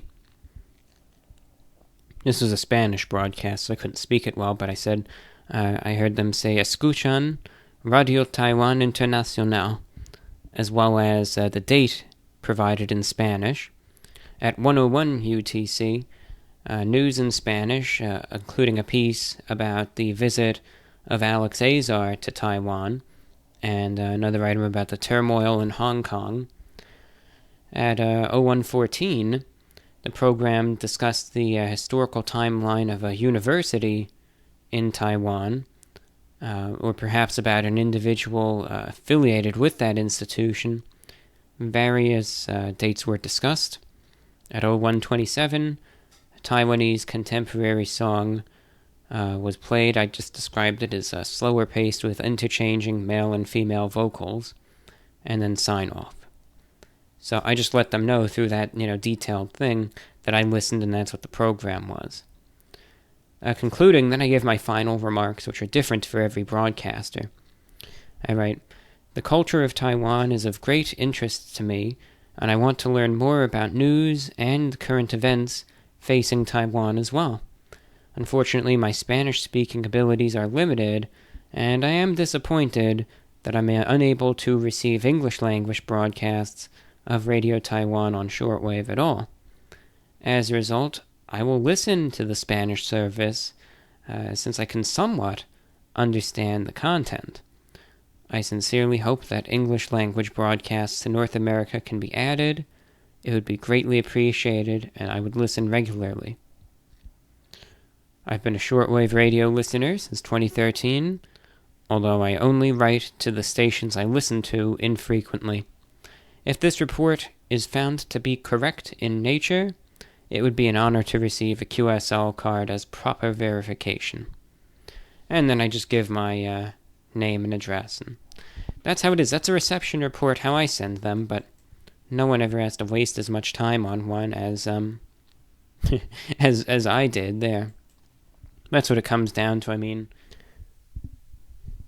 I know I've been droning on and on about this subject long enough. I guess in the end, I'm just trying to say that, you know, a reception report, it can be detailed, it could be long, it could be short, but in the end, I think, at least again, in terms of my own program as a broadcaster, and I don't mean to speak for others, but I would, just from the conversations I've had, what many other broadcasters want as well is really just an email, knowing that there are people out there tuned in. And that's what it comes down to. From there, you know, it's up to you what you want to include.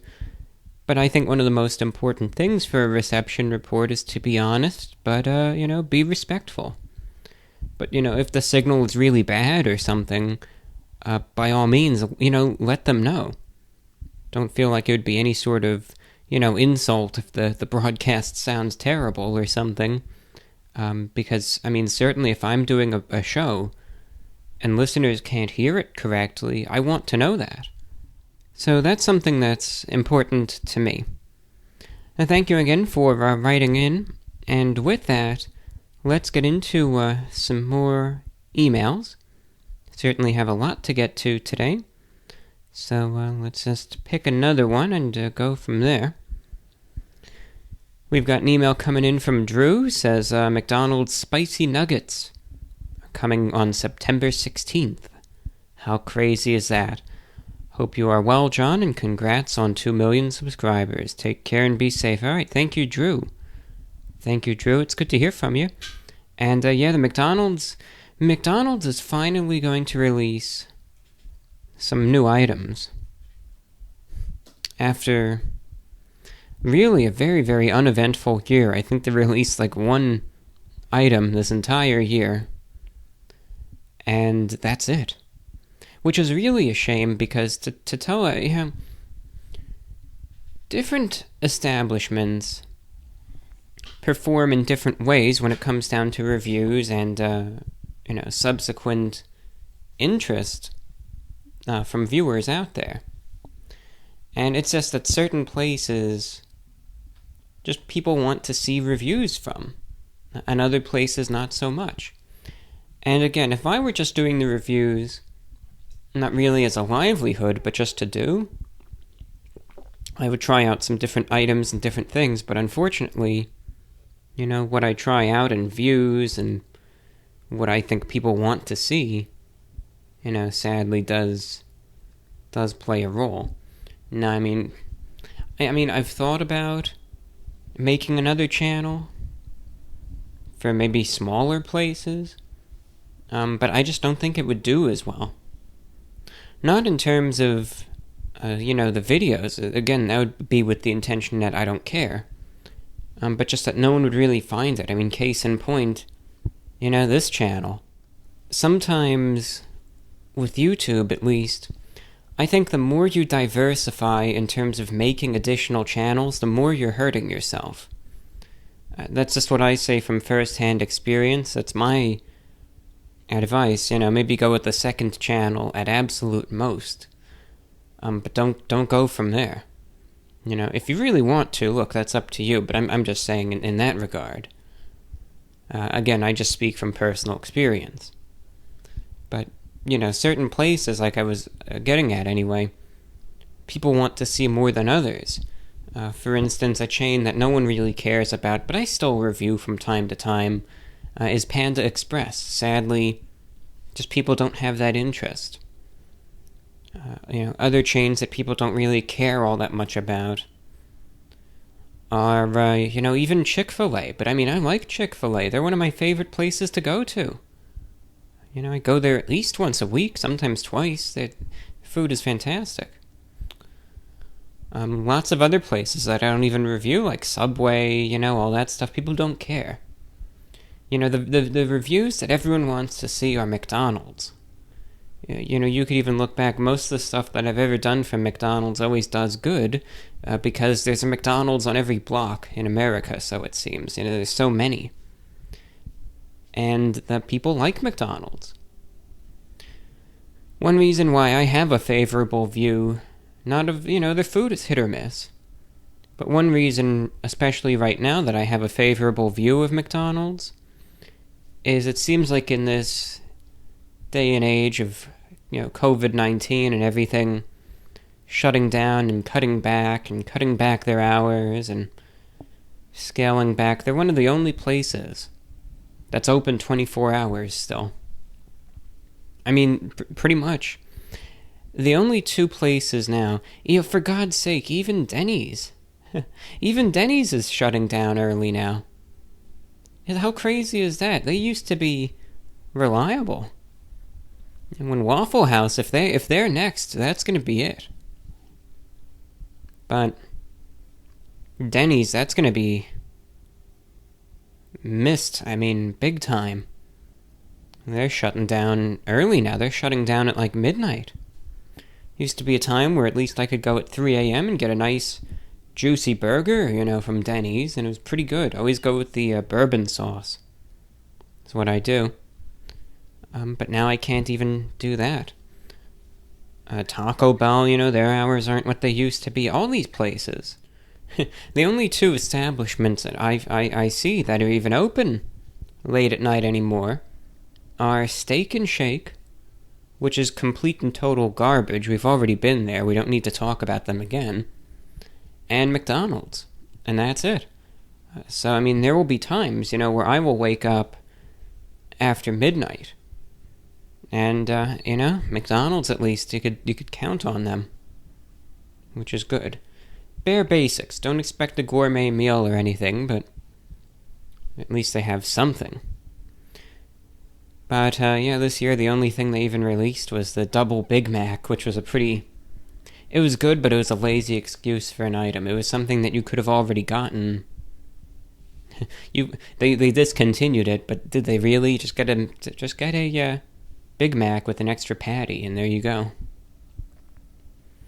So that was just a pretty lazy item. But, there was that, and that was it. But this month they're having 2 new releases. They're having the spicy nuggets, and then they also have this, I don't follow this stuff, what is his name, Travis Scott? I think he's a prominent musician, right? But he apparently teamed up with them for some special item, but I'll try out both of them. I'm certainly eager to do another McDonald's review. It'll be at least something different. Because nowadays you just have the same old places kind of pumping out one item after the next, which, again, not that there's anything wrong with it, it's just nice to change it up a little bit. So thanks again, Drew, for writing in. Next up, we have an email now off the food topics. Have an email coming in from Josh. Says, "Hey, John, thanks for reading my last correspondence on your previous podcast about Blaze Pizza. Sorry for your bad experience with that pretzel company. I certainly can't speak for them, but the management of Blaze Pizza seems to have the restaurant functioning as a well-oiled machine. Never had a bad experience there. I was glad to hear you're a fan of No Sleep. I also enjoy browsing them from time to time. Sending along my favorite series, I suggest giving it a read. Here's another scary thought, albeit not a supernatural one.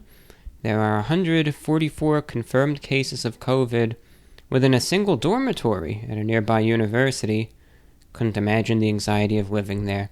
So thank you, Josh. No, the anxiety would be through the roof, if if I were in that dormitory, well, you're stuck there. You are in a literal quarantine, I figure.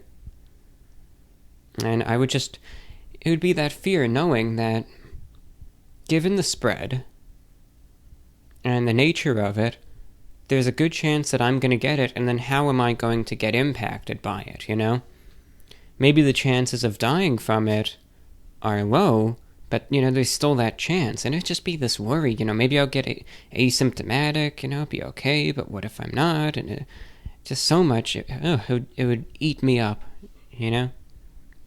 Be awful.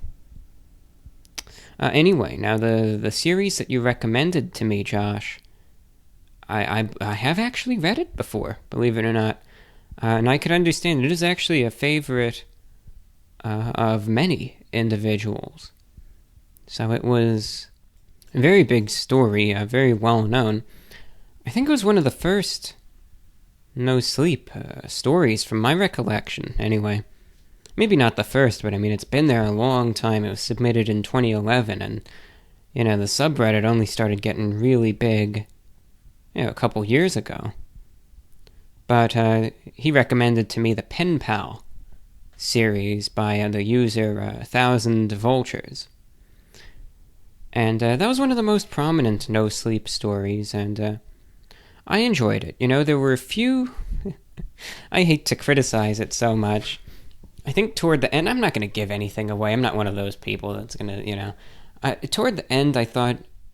I don't know if there were a few plot holes or things that just didn't seem to really go with the flow, but overall, again, from my understanding, and I think I've read it twice, actually, it was still pretty good. It was creepy, well written overall, and by no means a short story either.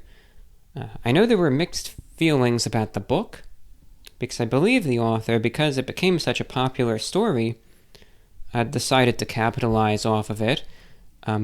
By all means, this is a great opportunity, take it. Of course, if people want you to make it into a book, then by God, make it into a book. So he did, and I think the book had mixed feelings. I think some people, were saying that the book, Pen Pal, because this story on No Sleep was, it was like a 5 or 6 or 7 part story, so it got quite long. And then I think that was made into a book, and I think other things were added too. But again, overall enjoyable. It's got its twists and turns, and creepy and all of that. But by all means, it was interesting. I always enjoyed that one. I always like reading the very, established No Sleep stories, and then I'll always dig around and find some of the more obscure ones as well. But that's the thing, like, one thing I try not to do is I try not to discriminate based off of the title. I try not to. Now, sometimes I can't help, I find it like, the title is silly, but I still try not to say, oh, it's a bad title, so it's going to be a bad story. I just say, put that aside, and But, like, for instance, I will look at No Sleep right now. What I always do when I browse around there, because sometimes, and it might sound strange, but for a while, for several months, and I still do pretty often, at least on a weekly basis, but it used to be every day. As part of my ritual for kind of trying to get to sleep, I would settle into bed and read a couple stories before going to sleep.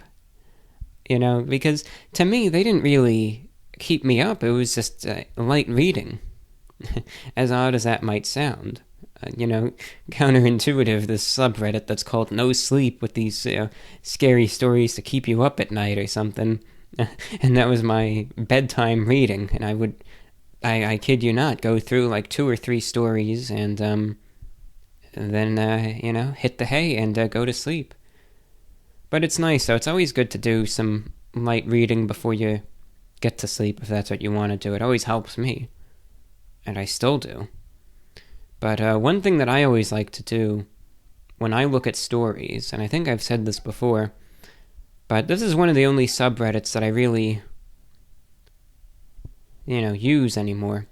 There's a couple, I'm not an active Reddit user. I just have a few subreddits that I stick to, and that's all that I usually go with. Because again, Reddit can be a very political site, and I'm just not all about that. Again, if people want to use it for that purpose, I don't care, go for it. The site's there for you to use, so it's whatever you want to do. It's just that's not for me, so the subreddits that I just use right now are No Sleep.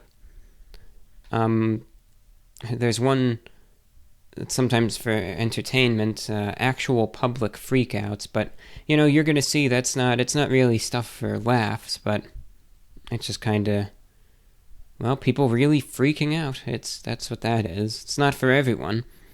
Another subreddit that isn't for everyone is, a subreddit that's called Win Stupid Prizes, and that's, named after the phrase, play stupid games, win stupid prizes. And what that subreddit is about is people just doing idiotic things and, really paying the price for it.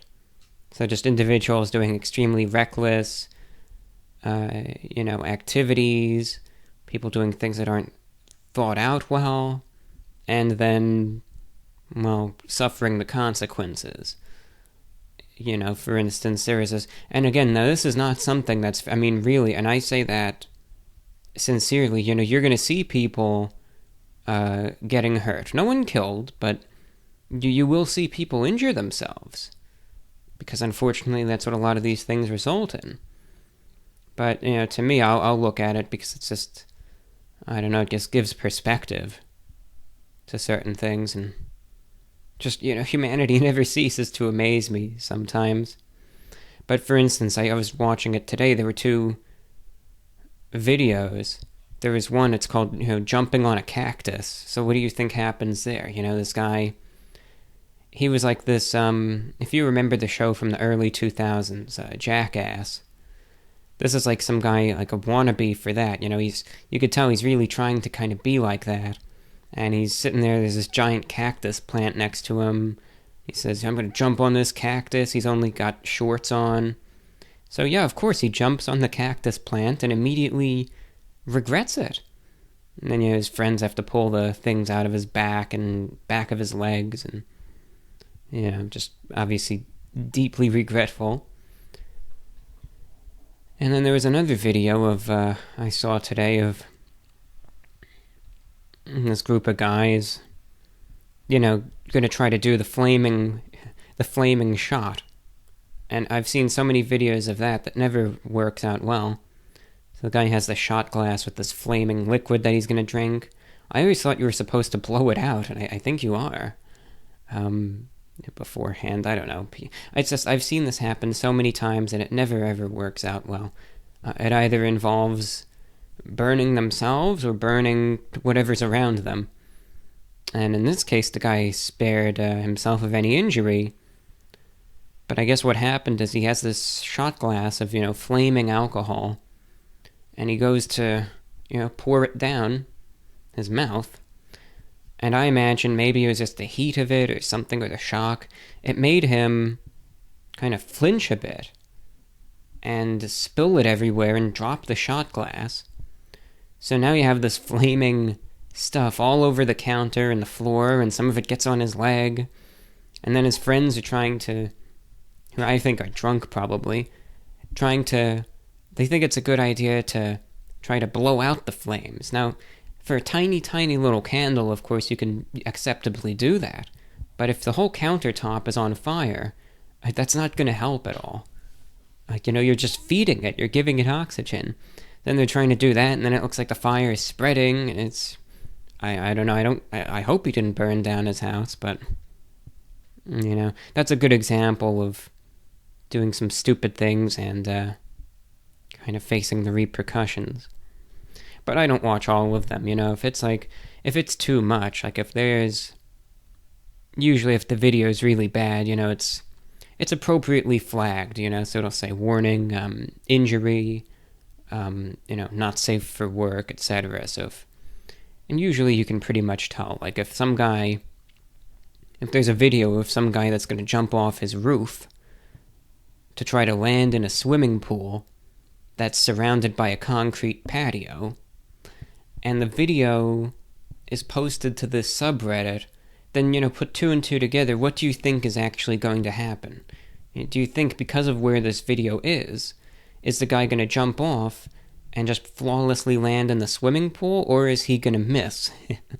And maybe that's why it was posted there. So sometimes you can kind of discern from the subject matter what type of video you're looking at, but again, I don't follow that one religiously or anything. It's just there. And aside from that, I just follow the radio and shortwave subreddits. But again, I'm not an active participant in any of these.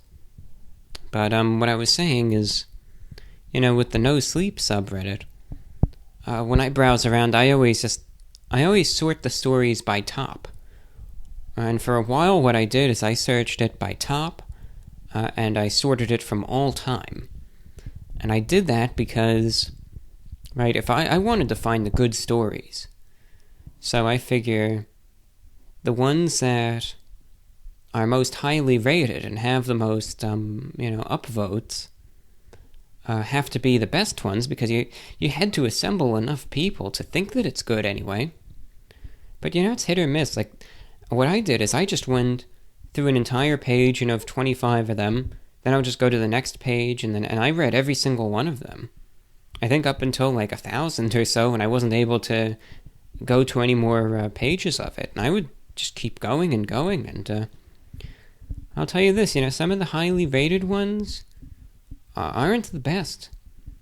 And, you go back, because one of the saddest things is that the way the upvotes work on Reddit now is that, I don't know, somehow they're inflated, and posts from years ago didn't have as many upvotes.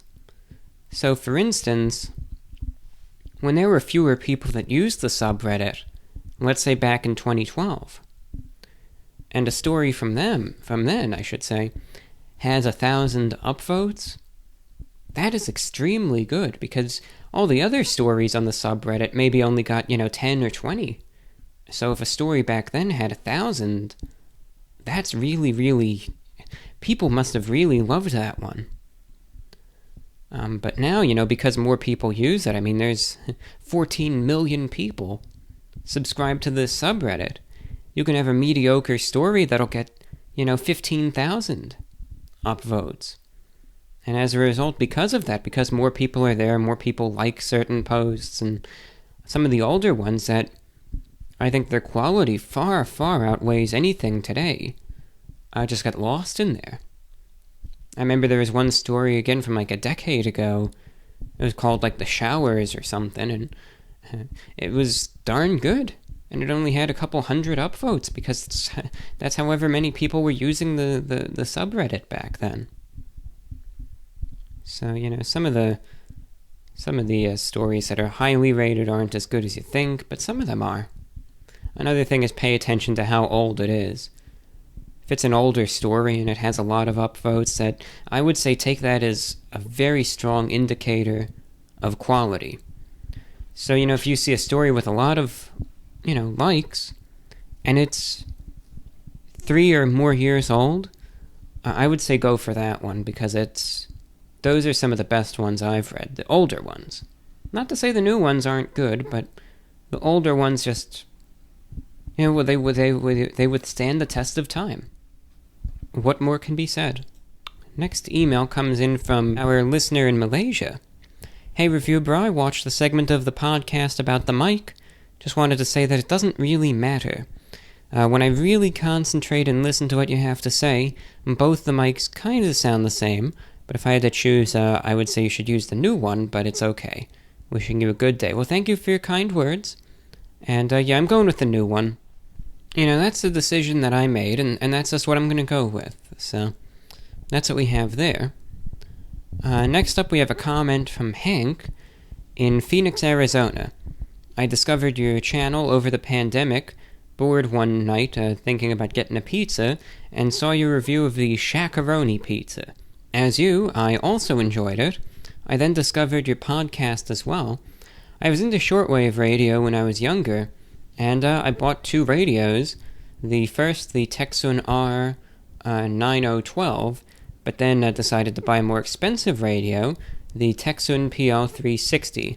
And I really enjoy listening to several channels on there, and really enjoy the extended AM bandwidth. It's nice to get back into the old hobbies, as my two hobbies, being going to sporting events and concerts, don't look to be feasible to attend for the foreseeable future. I recently had hernia surgery, and am recovering and enjoying listening to your podcasts and shortwave stations. I really enjoy watching and going to sporting events, professional, college, men's, women's. It doesn't matter which sport. I'll watch many times and attend in person. And your podcasts have confirmed my take on things, that as long as you're not hurting people, do what you love. Just wanted to say, enjoy the podcasts and radio shows as well as the reviews. Hope you're well, and continue to stay safe from Hank over there in Phoenix. So thank you, Hank. It's good to hear from you. And absolutely, that's my viewpoint. Look, if you're not hurting anyone, you're not harming anyone, you're not destroying anything, or advocating these horrible things upon others, then do what you want to do. Do what you want to do as long as it makes you happy. That's my philosophy. Right? There's no harm in that. You're exercising your freedom, you're exercising your individuality, and there's nothing more important than that. Just be a good person. That's what it comes down to. But absolutely. Hopefully, with the coronavirus, I think we all know that this thing is going to be with us for a while, and regardless of one's thoughts on the virus, severity, etc., the effects of it are going to be here for a while. And, this, as they say, new normal is, it's not going to be going anywhere anytime soon. I don't mean to be a pessimist. I think that's just the truth. And that was solidified to me after I was listening to one of the briefings from the World Health Organization, saying that, a reasonable vaccine, should one want to, take it, might not come until mid-2021. So, we'll see. We'll see. So I would take that at least, look at mid-20...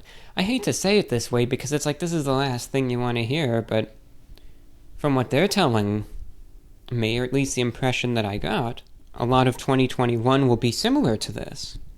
And, that's discouraging, but then I think, well, do you really think it would be any different?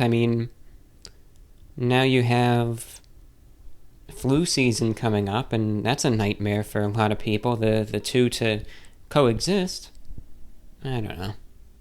It's just going to do what it does, but the one good thing, at least, is that a lot of places are trying to work and find reasonable compromises to kind of have as much normalcy as is reasonably possible, right?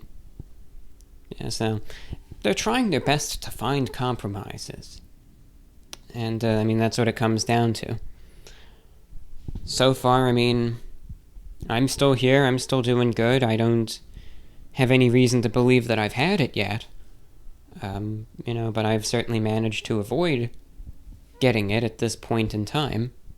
So, we'll just, we'll see what happens.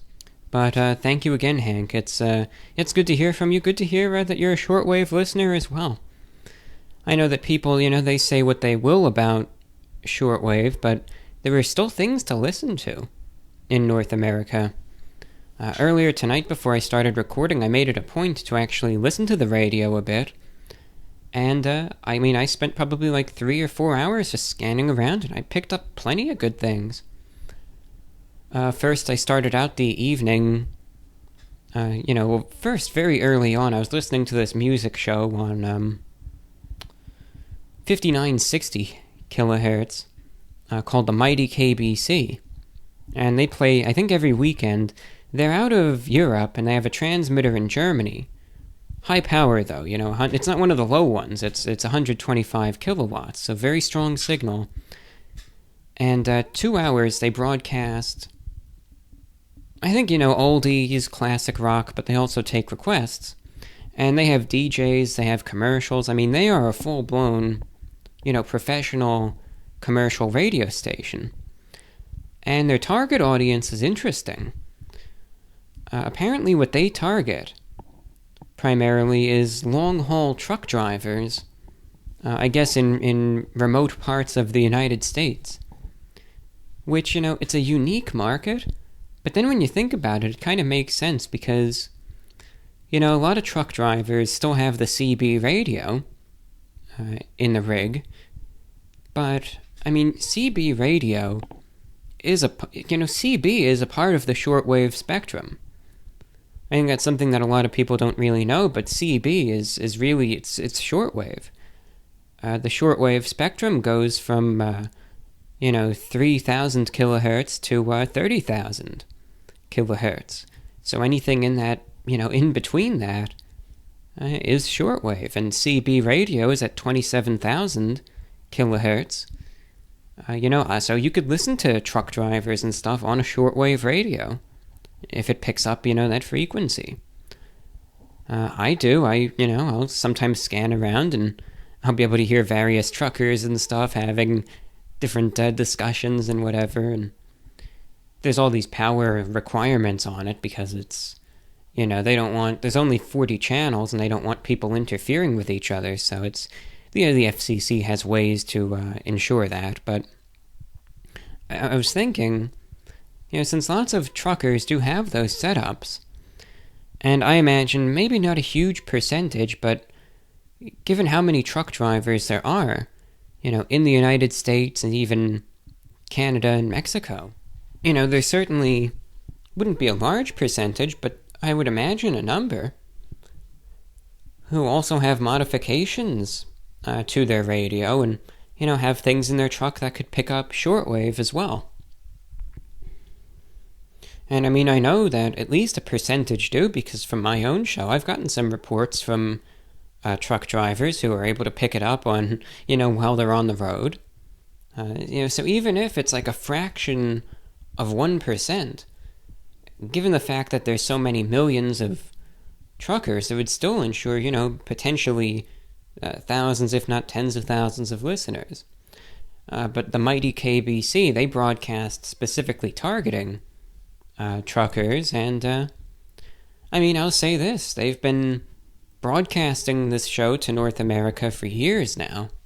I think probably for, maybe even close to a decade. Maybe not quite, but close to it.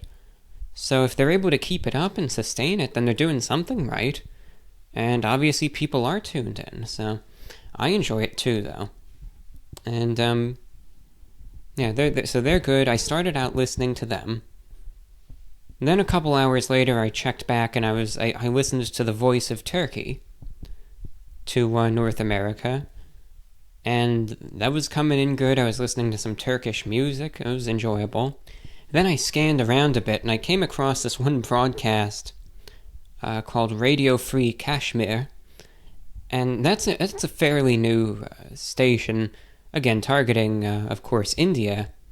And I thought to myself, I gave it a listen, and I thought, given how things are in India, the religious tensions, especially in the Jammu and Kashmir region, I thought the broadcast would probably be a little inflammatory, because they just started out, obviously I think it's a broadcast that supports Pakistan, because it started out with these, Quran, readings, where they sing it. I know there's a name for that, and I apologize that I don't know that. But, they had some, singing the Quran for a while, for like 20 minutes. And then it was in English. There is a presenter who was talking about how, India, it's colonialism, and how, that it's awful that they occupy. So obviously they took a very, very strong side, and I was thinking to myself, if the signal reaches over there in that part of India, I wonder what the listeners over there think about it, because I imagine it's an extremely divisive issue. I would figure if the signal reaches where it's supposed to, I bet that the station probably has, like a group of very loyal supporters And then, some people that probably hate it and don't tune in at all. But after that, then I switched over to the Voice of America, listened to that for a while, for I think an hour at least. And, it was fine. Again, despite what people say about the guy in charge, the program was very balanced. It was talking about U.S. politics and Joe Biden. And, they had an independent moderator. And then they had some political analysts that support Trump that were there. And then some that support Biden. And, he let them talk and share their sides of the story. And again, like we talked about news earlier, they did it in a way with dignity. That everyone, despite the different views, was able to sit down and have a round-table discussion. No screaming or finger-pointing or acting like wild animals. It was a very dignified political discussion, and I thought it was interesting. Then I tuned to the BBC a little bit for some news, and then after that I tuned over to WWCR 4840 and listened to the Zeph Report for a little bit, which is that show is crazy. That show is crazy, Every conspiracy in the book, the one guy he talks about, and it's interesting anyway. But that comes on real late night. That's some hardcore stuff right there, and it's not a PG show, I'll tell you that. You will hear many four-letter words in it. But that's, I think, from 3 to 5 a.m. every Saturday night. I guess that'd be Sunday morning. But it's entertaining. I listen when I can. I tune into all sorts of programs. But there's still stuff to listen to. Able to occupy a whole night with, kind of hopping from one station to another. I just think some of the limiting factors are, again, some of the complexities of the medium and just man-made interference. But if you're able to find a way to listen past that, truly, you still have the world right there at your radio. It's still, back in the early 2000s, there was much more, but you still kind of get a taste of that. You could tune into all these different stations on a whim. Again, it just depends on conditions, really. Alright, I got sidetracked. You know how it is. You get me talking about radio and I'll just go off. You know how it is. We've got an email coming in. Let's check. We'll go over... I just want to find... Here we go. Anthony writes, Hi VORW. I've been listening for over a year, mostly on YouTube, and I really enjoy the show. Content that's not politicized or doesn't have an agenda seems extremely rare these days. So much so that there are only unique cases. But anyway, I have a question on human instincts. Most people have an idea of what an instinct is, and sometimes say that it's a human instinct to do this or that. But recently I've heard a definition of instinct, a complex behavior that is not learned and cannot be overrode. Do you think humans even have instincts, according to this definition? Personally, I don't think so. When people refer to human instincts, oftentimes they are simple reflexes, or they are learned, or you can prevent the instinct from happening. For example, it's not an instinct to move your hand away after touching something hot, it's a reflex. And you can force yourself to keep your hand there. Likewise, it's not an instinct to fear snakes. It's not even a behavior, but rather an impression or even intuition. But the actions one takes to avoid a snake are a result of the fear and not a direct, hardwired reaction to seeing a snake. And you can even stay with the snake if you choose to. Best regards, Anthony. So thank you, sir, for writing in. Yeah, human instinct. That's certainly an interesting one. Sometimes I think the term is misdirected as more of a figure of speech than the actual instinct itself, perhaps. Now, I think that people do have the, have certain instincts. One thing, well, here's what we have. Okay, and this is just what there is now. That's a good question. I mean, the most popular idea is that instinct does exist. I think that it does. But again, I think maybe it's a term that's just misused, not really by fault of anyone, that's just how society sees it. I think instinct, again, is just a term that's not necessarily something that it really means. But I think one human instinct that maybe I think that a lot of people have is that of self-preservation.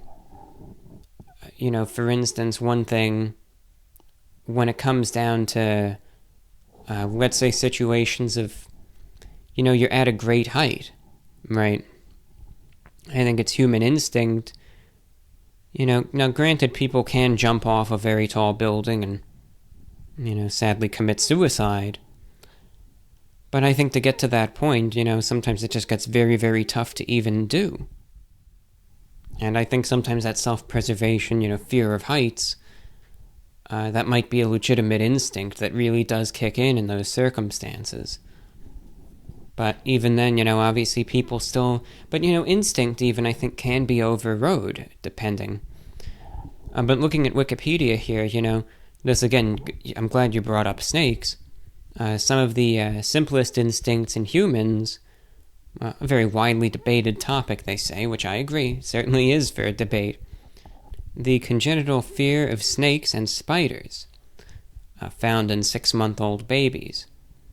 Now, I just wonder, because snakes and spiders, again, I can't say I'm the biggest fan of them, but I wouldn't necessarily freak out either, but it's just interesting, how would, let's say this group of 6-month-old babies, how would they react if, let's say, you put a frog, wherever they were? Would they freak out too?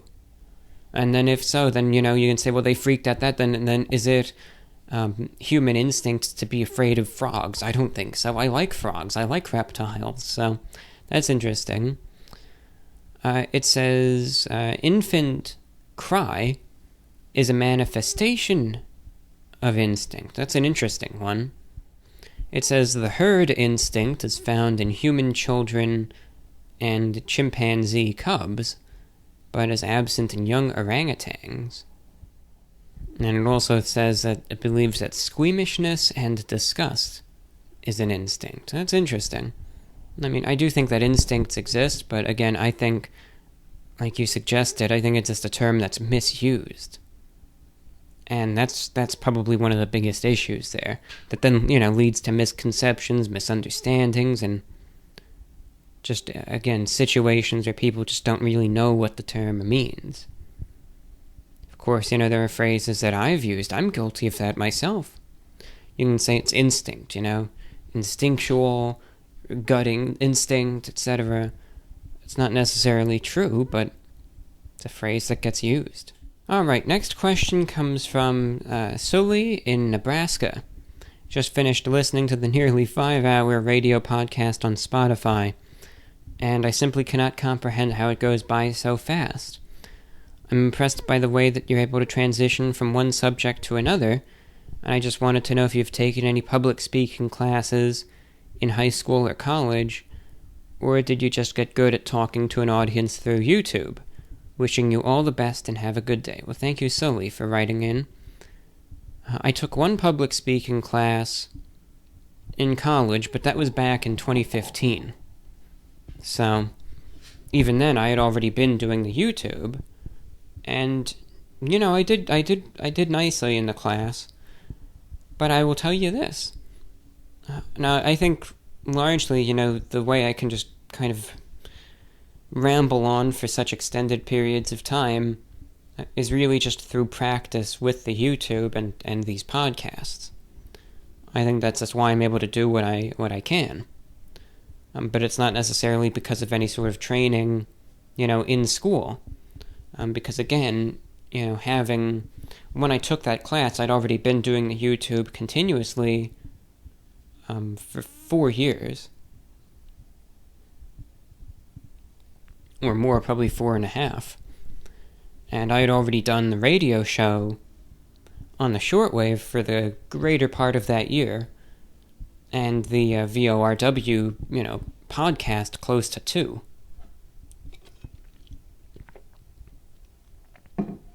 But I'll tell you this, just because I can sit here and talk for a while and do these videos does not mean that I am able to, give a discussion or presentation or whatever in public in front of other people without anxiety. Because you better believe I still get stage fright. I still get anxiety.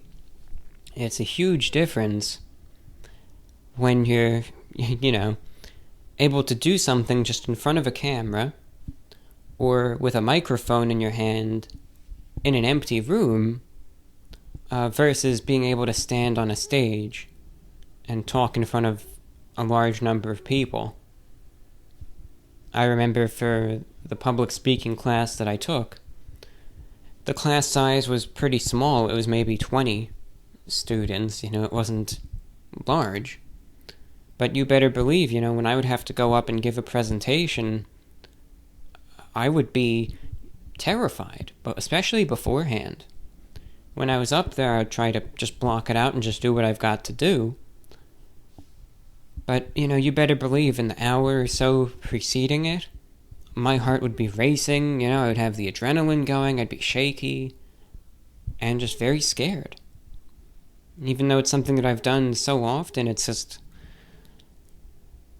a big difference for me when you physically see the audience right there. And, you feel all the eyes kind of watching you. I imagine if I were as silly, so silly an instance that it might be, if I were somehow to do the next review on some sort of stage in like a stadium, and let's say you had 100,000 people there that I could see, just watching what I'm doing, you wouldn't believe I would be such a wreck beforehand. I don't even think I would be able to do it. I probably wouldn't be able to keep it together. It'd be terrifying. It would be absolutely harrowing. I don't think I'd be able to keep it together. I would be just too scared. So, it's a big difference between being able to see the audience versus not, at least for me. When I can see the audience, it always gets a lot more scary. That's just how it is in my opinion. But I think that there are cases where it's probably the opposite. Everyone's different, but I bet you get some people that do a better job when they can see who they're talking to. And, for instance, in this case, they might not be able to walk around with a microphone and just, talk to an empty room because they would want to see their listeners. And they can't do that, and that would just make it tougher. So, everyone's different, Thanks again. Next email comes from Tristan. Hello there. I've been listening to your talk since late 2019, and tuning into your shows has quickly become one of my favorite pastimes. Thank you so much for all the wonderful, thoughtful content. To interject, and thank you for your kind words and for being a listener pretty much this whole year through. So thank you, Tristan. Anyway, you continue. If you don't mind me asking, I was wondering if you have ever experimented with meditation, and if so, what has been your experience?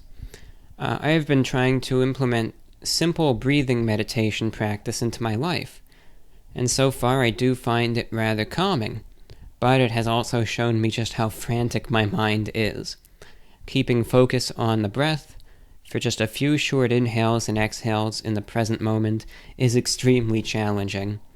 The real beneficial insight that I am starting to develop from this practice, however, is witnessing firsthand just how fleeting the thoughts and emotions of the mind are.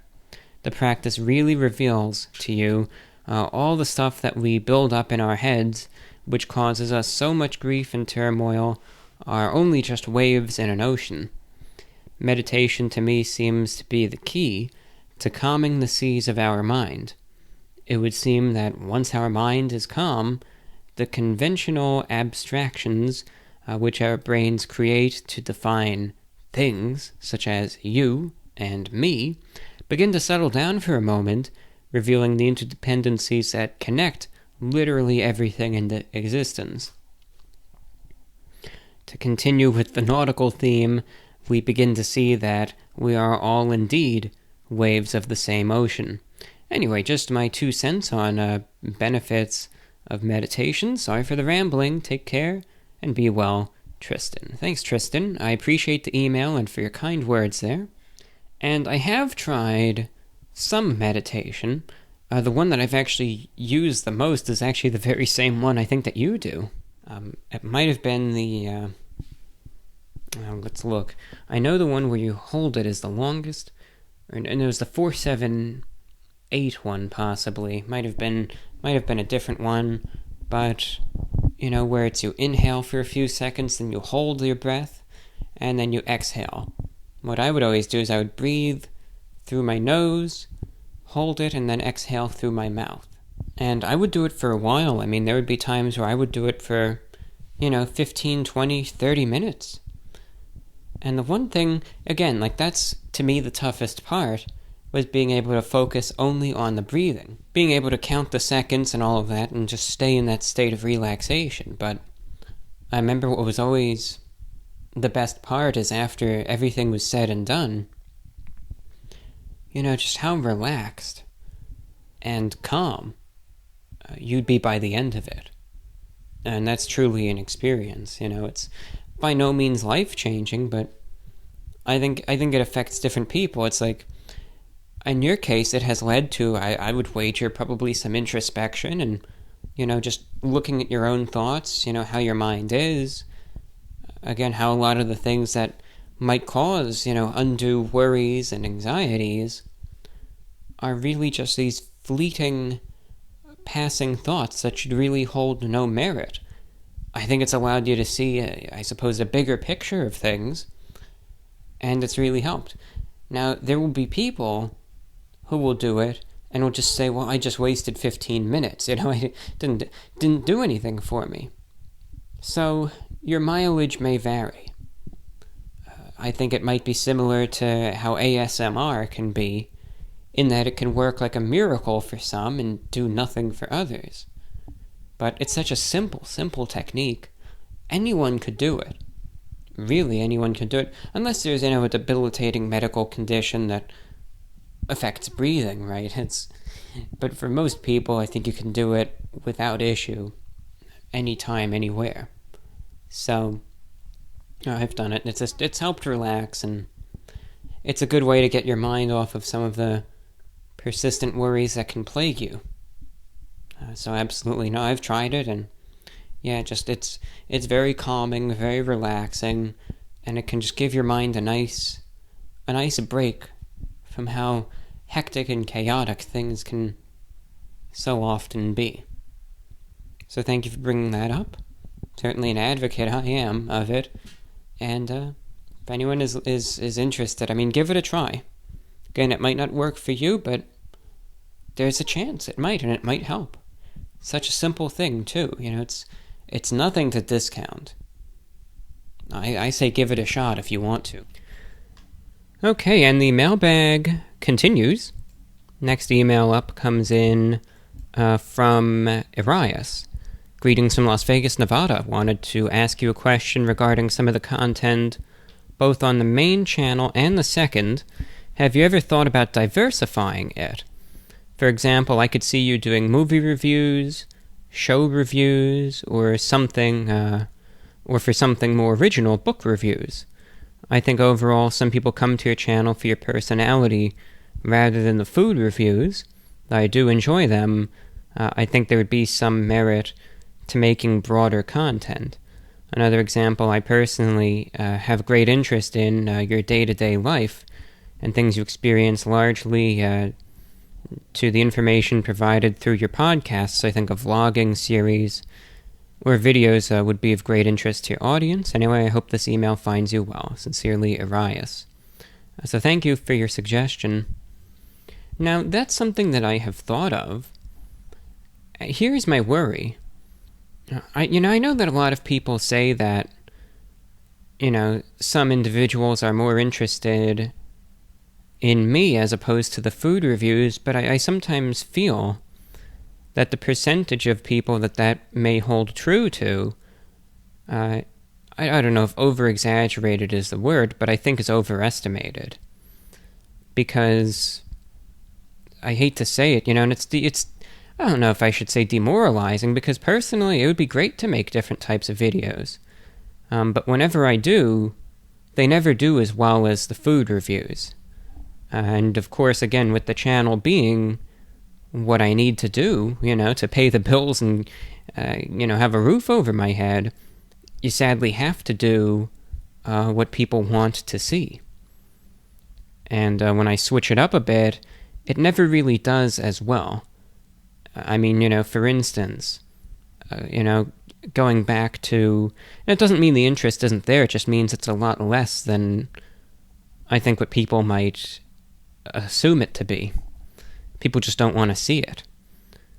For instance, I did 3 videos in January when I was dealing with the dental surgery that, I couldn't do the food reviews, so I kind of had to do something different. I did one video called Jello, how are you? It was just I was talking for 13 minutes, just hanging out. That got 100,000 views. Reviewing my oral surgery, again, just talking about the experience, 140,000 views. And how I'm dealing with bad dental work got 275,000 views. So all of those 3 videos were non-food related. And while they did good, 2 videos I did recently, during that same time, where I tried Burger King's Cheddar Bacon King and Taco Bell's Reaper Ranch Taco, got 343,000 views and 316,000 views respectively. More people care about the food than anything else. Same thing, like, I did the talk video about the Jell-O. Next video I did was about some Coca-Cola energy drink that got twice as many views. So what do people want to see? They don't want to see me talking about something. And that's why I don't really do that stuff. Again, I go to a more recent example from April, managing surreal circumstances, whatever the name was. I was talking about the COVID situation, 95,000 views. Video before that about some Little Caesars pizza, 286,000. Video after that, Flamin' Hot Tacos, 250,000. The one video, well, I regret cutting my own hair, that did well because of the thumbnail and the title, but again, those types of videos you can't do too often.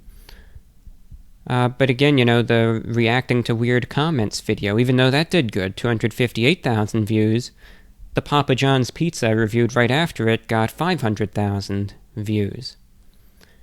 And yeah, it's disappointing. Of course, I don't like being lumped into food exclusively, but if I didn't do that, I think the channel would die, and, what can you do? So it's like you kind of have to do it, and be grateful, though, that at least people who watch something. But, there's just nothing that I can do, so I always try to balance it out and say, well, I'll do a random video here and there, very rarely, because maybe how infrequent they are, maybe that'll also help a little bit, to kind of have a little more interest. But again, sadly, and maybe I'm dead wrong, this is just how I see it, but I just think the views and difference thereof just reflects what people really want to see in terms of the channel. And that's just how I feel. But again, I might be dead wrong. I know sometimes, despite the videos being me, and despite it being my channel, sometimes maybe having that outside point of view can be more insightful in some ways, and you can see things that I just can't. So that's just why I don't diversify as much. But, I'll do the next random video I'm going to do is going to be the 2 million subscriber video. I still haven't forgotten that, and I'm going to do it. And I know that the individuals who are sincere will watch it. And it's just going to be fun. It's just going to be to thank everyone, and it'll be good. I'm just waiting right now. Before I do that, I'm waiting again for the big Travis Scott thing for the 8th. Get that done, and then after that, I think I'm going to do the 2 million blowout and have some fun with that. So I try to balance it out, and I'll do some here and there. Again, I wish I could do more, but that's another reason why we have this channel. So, I'm more of a radio type person anyway, so that's why I'm able to kind of sit here and, mess around for however many hours. And I'm amazed that as many people check it out as they do. But thank you again for your suggestion. Okay. Next email comes in from Sarah. Just a short note. Says, hope everything goes well at the endodontist today. Glad you're one step closer to having this all taken care of. Take care of yourself. Thank you, Sarah. Yeah, no, the endodontist went over fantastic. It was a very smooth experience. It was the full-blown... It was the full deal, but root canals aren't as bad as you'd think. Even the full-blown one, I mean, they gave me so much stuff to help with the pain. No narcotics or anything, but, the shots. And believe it or not, one misconception, and I think a lot of people know this, but I see this so often, and I didn't even know this, but, everyone when it talks... Okay, let me ask this question. When you go to the dentist, and you're getting, let's say, a cavity filled or a tooth worked on, and, they give you the shot of the numbing medicine in your mouth, right? What is that called? I think everyone will say Novocaine, right? But believe it or not, Novocaine is almost not even used anymore. Almost no one uses it. Actually, lidocaine is what's used at this point in time. And what I always like doing whenever I go to the dentist, I did this at the endodontist, and I do this at the regular dentist. I like reading up on the procedures, and I'll ask them, questions just out of curiosity, because I enjoy it. I try to learn whatever I can. Yeah, what they do is they use the lidocaine largely. But when I went to the endodontist, anyway, they gave me so many shots of that around the tooth. And then when the tooth was drilled open, they give a shot directly into the nerve, and you cannot feel a single thing. And then they also gave me, I think, 4 pills of, ibuprofen to take also. And, believe me, I could not feel a single thing. It was such a smooth procedure. So yeah, it went over very nicely. And what amazed me, to make sure everything was on the same page, the endodontist, had a special camera and took pictures of the tooth to send to my dentist so that, again, everyone's on the same page. And, at the end of the procedure, he asked me, do you want to see the pictures of the tooth? I said, sure, let's see them. And it's amazing, to see your own tooth drilled open like that and see the roots and the nerve and everything. And then you look at the finished product, and it's like, I cannot believe they were able to do this to the tooth and not have it fall apart. I mean, just a consummate professional. That's all that I could really say. But that went over very, very smoothly, very nicely. And that's it. That's what we've got. It was nice. It's very nice. We've got an email coming in from a listener who goes by the name MD. He's been a very long-time viewer and listener. I know that for a fact. So it's great to hear from you. He writes, Dear Lecturer, I don't know if you have any in with YouTube. A week or two ago, they stopped email notifications, which I was using, along with Gmail and other fine Google product, to keep on top of new videos and keep track of what I've watched.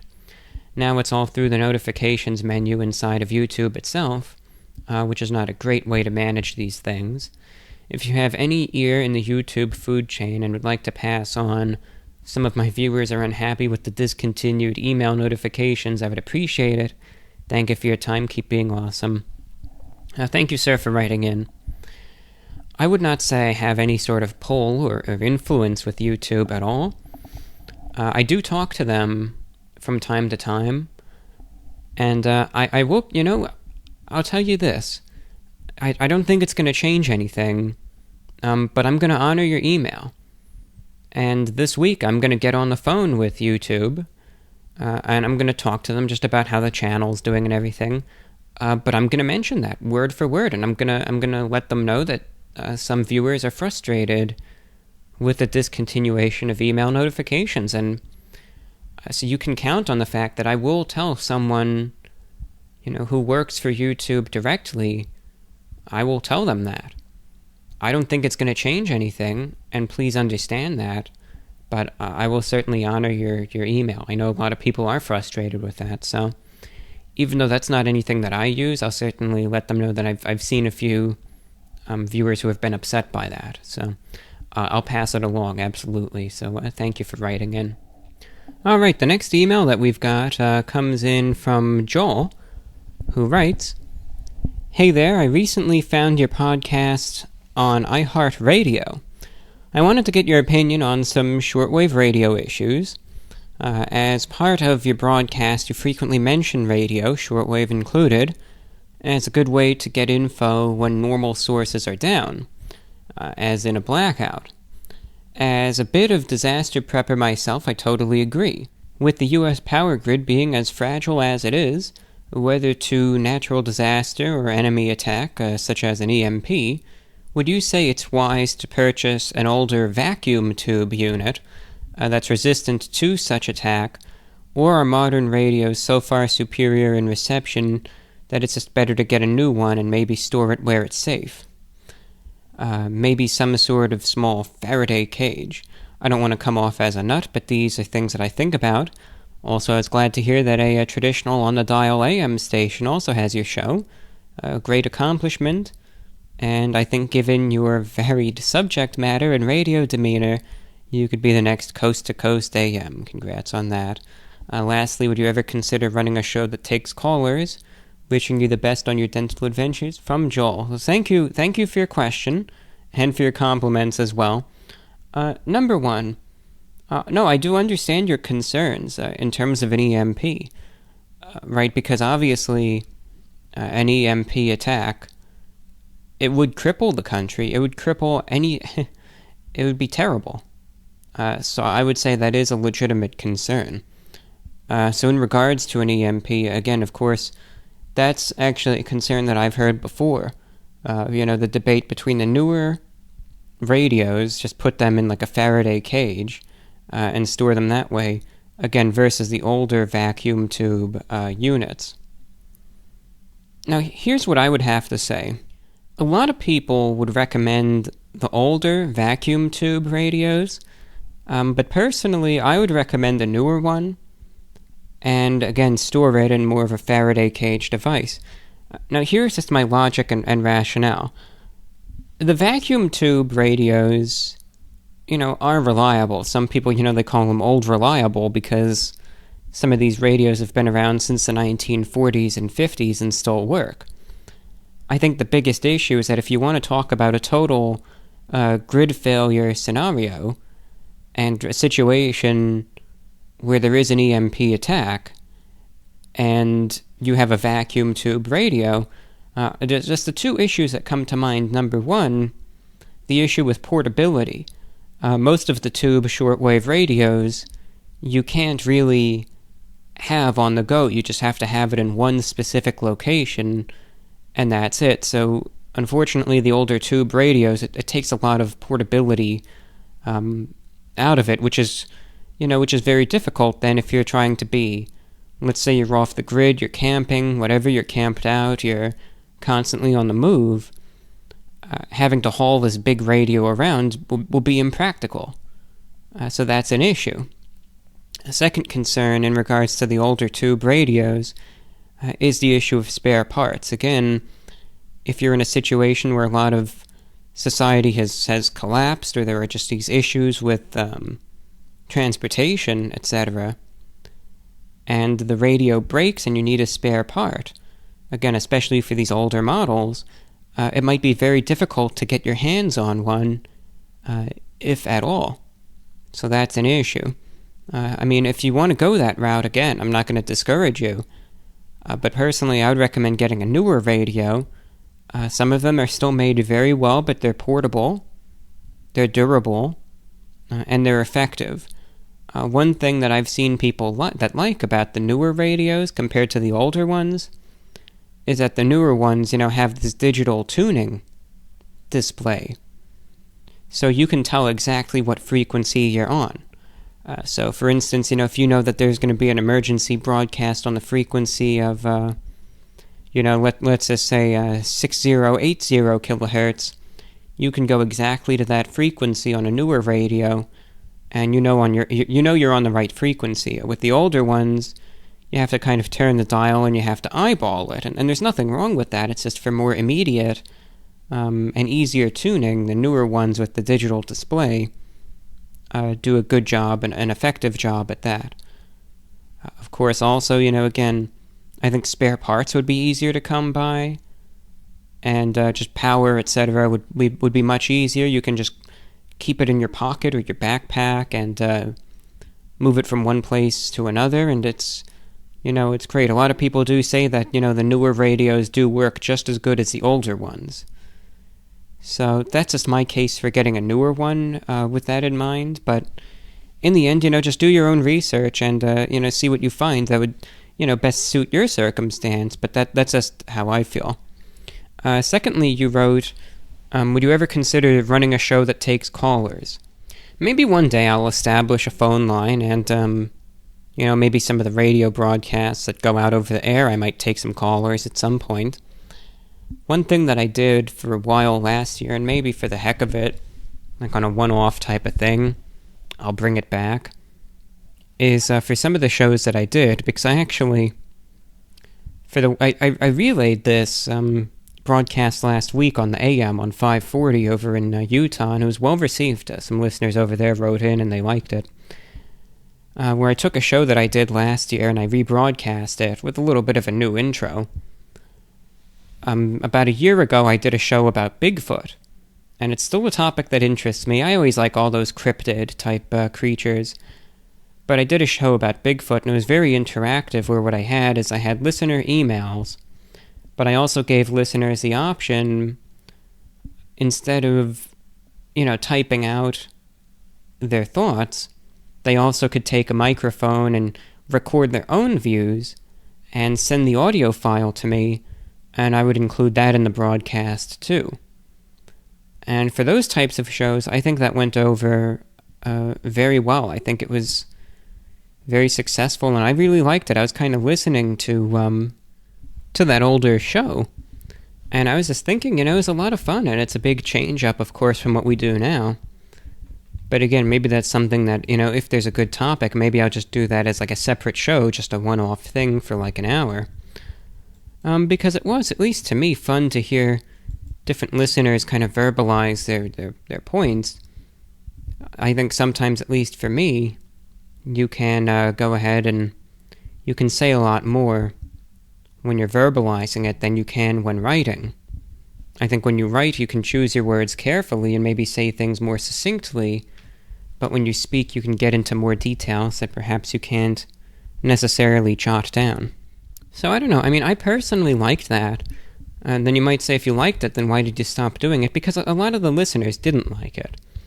A lot of people, I don't know, sometimes I think it's a bit boring, but people say, I only want to hear you talk, and I don't want to hear anyone else's voice. So it doesn't make much sense to me, but I respect if that's what the majority of people want, I'll respect that. But that's what that came down to. But again, like as a one-off show, I don't think for this, long extended droning on program, I would necessarily ever include the listener excerpts again, because a lot of people use this to fall asleep, and I don't want to wake anyone up. But like for a separate show, maybe I'll do that again, because it was fun for me, and it's something that isn't for everyone, and I accept that. So thank you for writing in. Next email we've got comes in from Kyle, writing in from Lawrence, Kansas. Since the beginning of COVID and quarantine measures, I've been doing a deep dive into music, a lot of 60s and 70s, but open to anything. And I heard you mention listening to music a few times on the last couple of podcasts, and was wondering what it is that you like to listen to. Hope all is well and keep up the good work, from Kyle. Thanks, Kyle. I think I've talked about this many times before, but I'll certainly mention it in brief once again. In terms of music, again, I'm really open to anything. But largely I listen to, right now I listen to a lot of classic rock. So 60s, 70s, even 80s. I'll listen to alternative rock, especially from the 90s and 2000s. I listen to grunge. I listen to post-grunge, especially post-grunge from the late 90s and early mid-2000s. I listen to indie rock, even from the 2010s. And on occasion, I'll balance things out with other genres as well. So, I'll listen to jazz, I'll listen to big band music, though that's not often. On occasion classical, but again, that is not that often. But other genres too, I'll go into. I've listened to the occasional country song, but I'm not a big fan of that genre. I'll listen to contemporary Christian music. I'll listen to even, your generic pop stuff. And I don't know, I'm really just, I'll give any song a try. One thing that really helps diversify that is the radio show that I do. I'll sometimes take listener music requests. And, when I do that, you hear so many different songs, of all kinds that get requested to you. And it's always fun. I go through each one, even if I can't play it on the air. I go through each song, I'll listen to it, and, you just get exposed to so many different genres, because I don't tell listeners I only want this, and I say any genre, any era, as long as it's radio appropriate, I'll play it. And you just get everything, and so many songs, that I've never heard before, you get exposed to, and I've found so much good music from that, and, from there I try my very best to share that with listeners all around the world. So thank you, Kyle, for your question. I have an email coming in from Ethan in Connecticut. It's been a while since I last wrote in, so let me assure you that I've listened to each and every podcast since my last email. Though I'm sure you already know from the numerous times I've said it before, I'd like to reiterate once again how much I enjoy the several hour-long shows and the miscellaneous talk therein. Not much more to add, but I wish you good health and happiness in this strange time we're living in. Well, thanks, Ethan. It's always great to hear from you. You're a regular listener, and it's great to hear from you. I'm glad you're still around, still tuned in, and it's much appreciated. So thank you for your kind words, Ethan. It's good to hear from you. We also have an email coming in from L and Smokey in California. Said, Dear VORW, what a nice treat. We got nearly 5 hours of a show. Look, we're on lockdown, times are hard, but you bring joy when times are a bit bleak. Sad about the old-fashioned mic, but that's okay. We like hearing your voice, so do what you gotta do. Praying and sending positive vibes for the tooth. Please keep us updated, and keep being you. So thank you, Elle and Smokey over there in California. It's good to hear from you guys, and I'm glad you guys enjoyed the long show. And yeah, with the microphone, again, people, there were some mixed views, but enough people seemed okay with the newer one that that's just what we're going to use from now on. And, I think it'll be okay in the end. So thank you for your correspondence. Going over to France, we hear from, I believe, Vuk, that's V-U-K, Vuk, writing in and just says, Hello, John, I'm a listener from France who enjoys your VORW talks very much. And to be honest, I enjoy them way more than the food reviews. I mostly listen to them on my telephone's podcast app. I have a question to submit to your appreciation. You mentioned in one of the previous talks ties and how you like to wear them with wing collars. I do match them sometimes, even though I have a theoretic and aesthetic preference for imperial collars. My question, and actually to interject, the imperial collar shirts are nice too, actually. I like them both. I like the wing collars, but the imperial collar, for those of you that don't know, those are the collars that just stand straight up. The wing collar is mostly upright with the two, points in the front that are folded over. An imperial collar is where the collar is completely vertical, upright the entire way around, and there's nothing folded over in the front. And an example of that, and if you look at pictures of people from the early 1900s, late 1800s, you will see individuals dressed like that with those types of shirts. A recent review I actually wore the imperial collar in. If you're curious, is you can go onto the YouTube channel. Well, 2 videos. Number 1, the I React to Mean Comments video from a couple years ago has an imperial collar in it. But another video that also has one in it was a recent review that I did for Wendy's Spicy Crispy Chicken Sandwich. And I like the way that looks. I don't know, I just like the collar totally upright like that. Some people think, that I just popped the shirt collar like that, but it's actually a detachable collar. That, you have a little stud that you fasten in the front, and then one in the back, and you attach it to the shirt. And it's very stiff, but I just like the way that it looks. But absolutely, I like them both. So anyway, continuing on with your email, though, you say, my question pertains to another piece of clothing, high-waist trousers.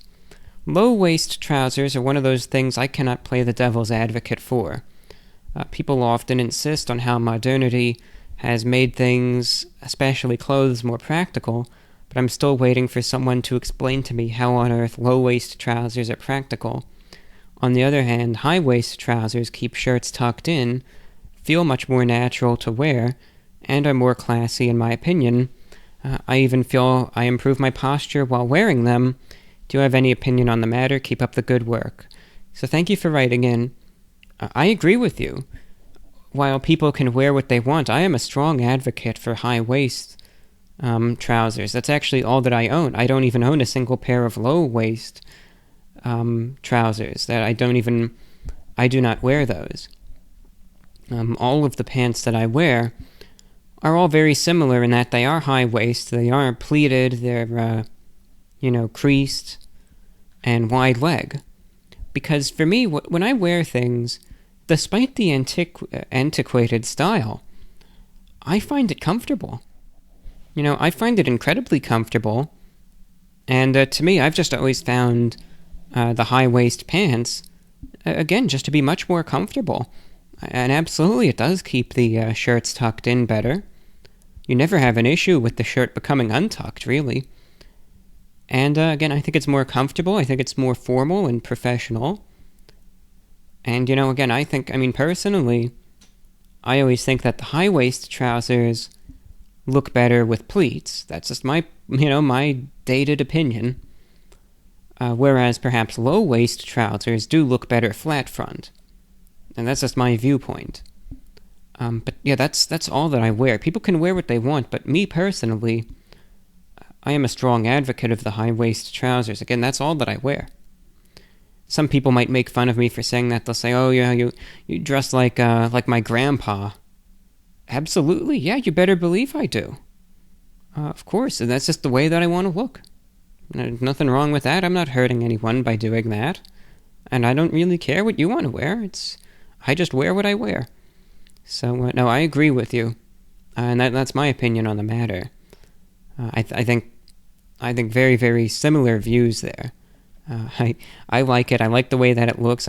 That's all that I wear. So, that's where that stands. Any feedback, once again, is welcome at VORWINFO@gmail.com. Please don't hesitate to write in. All right, well, I think we're getting to around that time where we're going to end the broadcast soon. How about this? We will read 2 or 3 more emails, and then that'll be it for the show. But remember, we will have that other one coming up soon, the COVID-19 special that I imagine when I record the beginning of this, I'll talk about then. But anyway, let's just get into a few more emails. Like I said, maybe 2 or 3 more. Alright, well this one is pretty short, so we might actually be able to get to more. Mikey in East Texas writes, I hope this email finds you in good health, body, and mind. I just started listening. They get me through the menial work that I do day to day, and your perspective is always intriguing to me.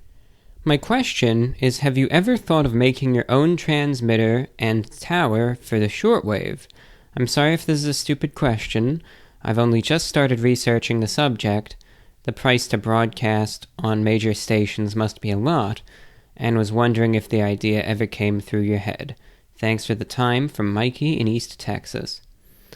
So, while the price for airtime does add up, believe it or not, the price to actually have my own transmitter and do operations out of here, if I wanted to go the legal route, would be way more than any cost of airtime that, I could ever conceive, believe it or not. Transmitters are not cheap, and sometimes I wonder how these stations that sell their airtime manage to make a profit, because, if you ever want, look up WRMI. They're the main shortwave station I use down in Okeechobee, Florida. Or you could look up WWCR in Nashville, and just look at the setups that they have. WRMI, they have this giant field. It's like a mile of land. And there's probably 30 giant antennas there that are, 200 feet tall. It's an insane setup. And, it amazes me that I'm able to broadcast my show with 100,000 watts. That's twice the power of the strongest AM station in the U.S. from these giant antennas, for the costs that I do. And while it might be a lot, when you see all the effort that goes into that, it's like, I can't believe this is actually happening, Same thing with WWCR, the big antennas and transmitters that they have, and WNQM. The AM station in Nashville, that's 5 AM towers right there, all lined up. A very, very strong directional signal on Nashville. I was actually talking the other day, I was on the phone for a couple hours with the manager of WWCR Shortwave, and he also manages the AM station, AM 1300. That's the 3 AM broadcast that I do. And he's a great guy. I email back and forth with him, and I thought, let's talk on the phone for a while, and I was able to have a great, friendly conversation with him. And we were talking about the coverage for AM 1300, and he was saying, it's on the 5 AM towers, and it gets a very strong signal into Nashville. And it just makes me think, I can't believe all these resources, go into this. It amazes me from the technical side of things. But despite the cost of airtime, if I wanted to go the legal route, the price is exceptionally high. Because, see, here's how the FCC works. Number one, I have to get a license. And it's not as easy as just getting a ham radio license. I have to apply to the FCC for a commercial broadcasting license, just as you would to apply to as a license for an AM or FM radio station. Now that process in and of itself, fees, paperwork, legal, you name it, is thousands of dollars. In order to even be considered to be accepted by the FCC, and I would broadcast in AM mode, because that's what most shortwave radios would broadcast with, or would pick up, my apologies. Most shortwave radios receive AM broadcast. The FCC requires the transmitter be at least 50,000 watts or stronger. And a brand new 50 kilowatt transmitter would be probably, with no exaggeration, in the hundreds of thousands of dollars. And if I were running my own station, I would not just settle for 50,000 watts if I had the ability to, because you have to account for the fact that while a 50 kilowatt transmitter can get a strong signal out, the issue is that it's 2020, and there's a lot more interference than there were decades ago. I want a transmitter that could overcome the interference from computers and from televisions and phone chargers and all this stuff. And I would like my station to be heard, ideally on a radio sitting directly next to a computer, indoors, in the middle of a city. I want a signal that can penetrate all the noise.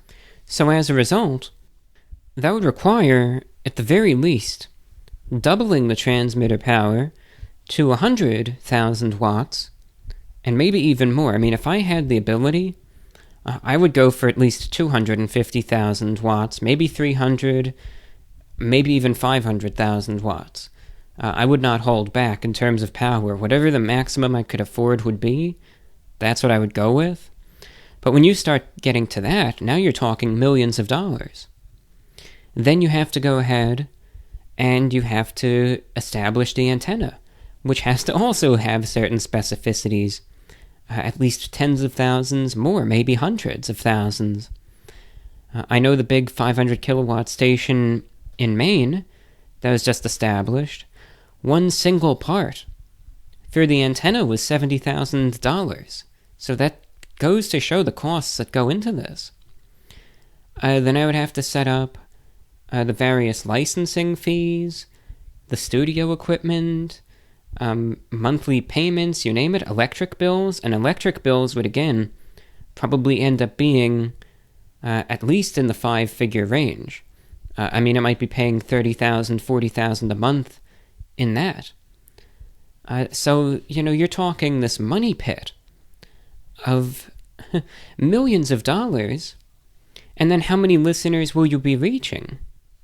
So I think to myself, number one, I haven't any of the financial resources to do any of that. And secondly, what's the point when for a tiny, tiny, tiny fraction of a cost, I can buy an hour of airtime from a station that already has everything? Which is easier. So that's why I don't have my own setup on the shortwave. When it comes down to doing anything else, like setting up a pirate transmitter, then that would be a lot cheaper, but I would never take that risk. Because one of the biggest rules of pirate radio is that you don't let anyone know who you are. You can be anonymous, but you don't let anyone know who you are, because you never know if the FCC is watching you. And the problem with that is that, okay, if there's this station that pops up, and the FCC tracks it down to Florida, and all it does is broadcast my shows, and there I am, and you could see the transmitter in the background, and they, send a car over, and they see this antenna right where I am, yeah, it's going to be obvious that that's me doing it. And I would get caught, and I would get busted, and I would get fined. And that's not good. I want to be a good, law-abiding citizen. And I don't want to do that. Because again, why go through all that trouble and risk the repercussions when I can just buy an hour of airtime? So that's just what it comes down to. And why I do what I do. It's not cheap, but I think it's better than any alternatives. Next email, a short one, comes in from Red, who just has a suggestion. This is his suggestion. He just says, I used to have brittle teeth with translucent enamel that chipped easily, and I found an interesting book on tooth care by Dr. Ellie. It's called Kiss Your Dentist Goodbye, a do-it-yourself mouth care system for healthy, clean gums and teeth. And it's available on Amazon. It's written by Dr. Ellie Phillips. And he recommends that book, and he says, 10 years ago I started doing the following. Number 1, dissolve a 1/4 teaspoon of xylitol sweetener in my mouth after eating to repel cavity-causing bacteria. Number 2, after dinner I swish a 1/3 cap of Closey's Ultra-Sensitive, brush with Crest Regular Paste, floss, swish with Oral Listerine for 30 seconds, and then swish with Act Mint Fluoride Mouthwash for 30 seconds. Number 3, I avoid crunchy food like tortilla chips or chop them up to reduce the risk of tooth breakage. Number 4, I get a dental cleaning every 6 months. After a year, I noticed some ivory spots on my enamel, and after 2 years my enamel became opaque and looked much better. This routine is tedious, but I haven't chipped another tooth, and it's much cheaper than fixing a broken tooth. Smiles from Red. So thank you for your recommendation. Interesting to see your routine, and I'm going to have to check out the book that you recommended as well. Next email comes in from an anonymous listener who writes, I understand that you're interested in the paranormal, so I thought maybe I would share my story with you. Oh, absolutely I am. It's a fascinating subject. You continue, I couldn't have been anything other than 7 or 8. My brother is 6 years my senior, so I imagine he was 13 or 14 at the time.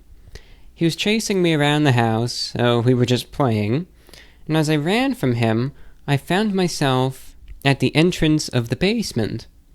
We lived actually in one of the oldest towns in the United States, from what I understand, Bristol, Pennsylvania.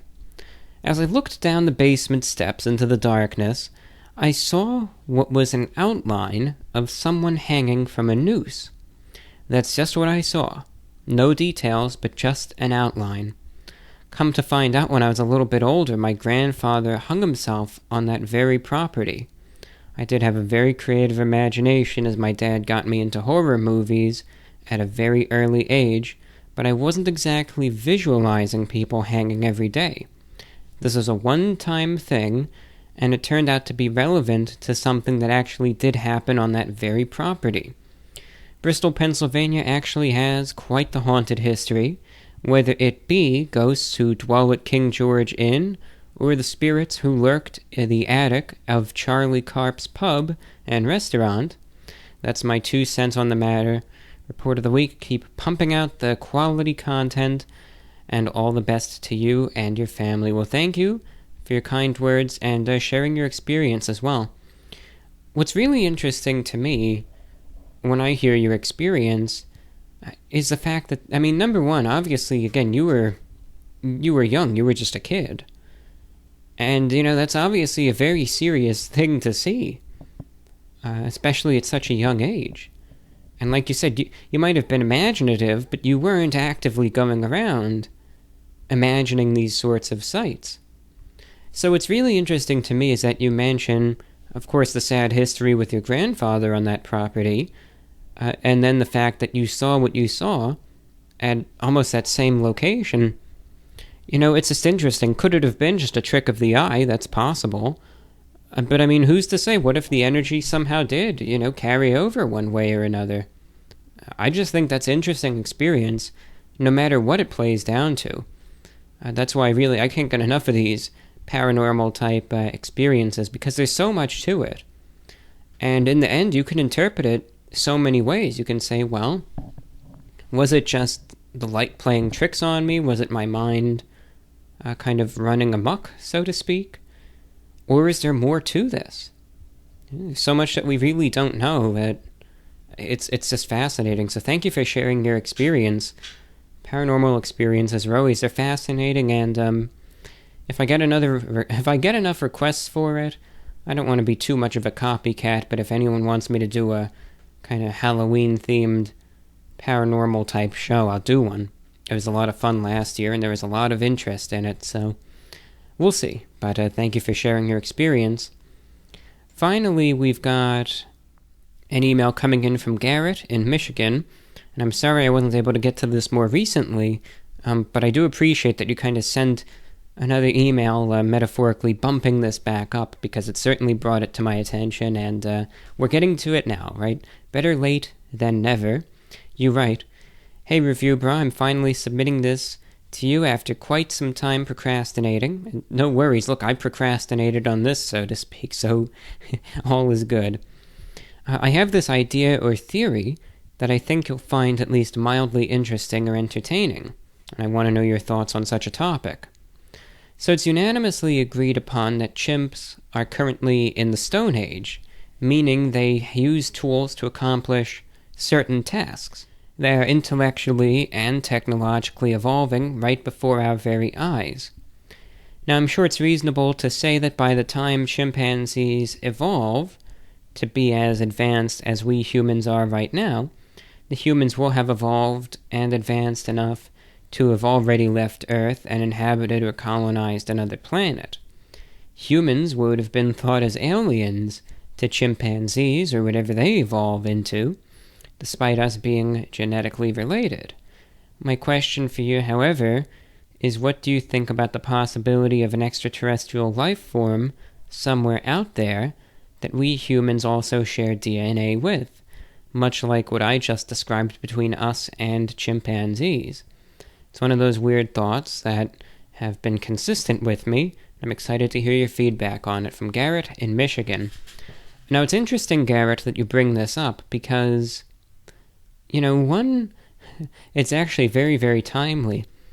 I've made it a point, whenever I'm up late at night, to listen to Coast AM. And people, they say what they will about George Norrie as the host. I think he still does a good enough job, and, sometimes I'll read what people have to say about the show, and they complain about the callers, or George Norrie, or the topics, or whatever. But I still find it an enjoyable show. I like it. I might even call in one day or something, who knows. But, I've been listening to it almost on a nightly basis for the last few weeks.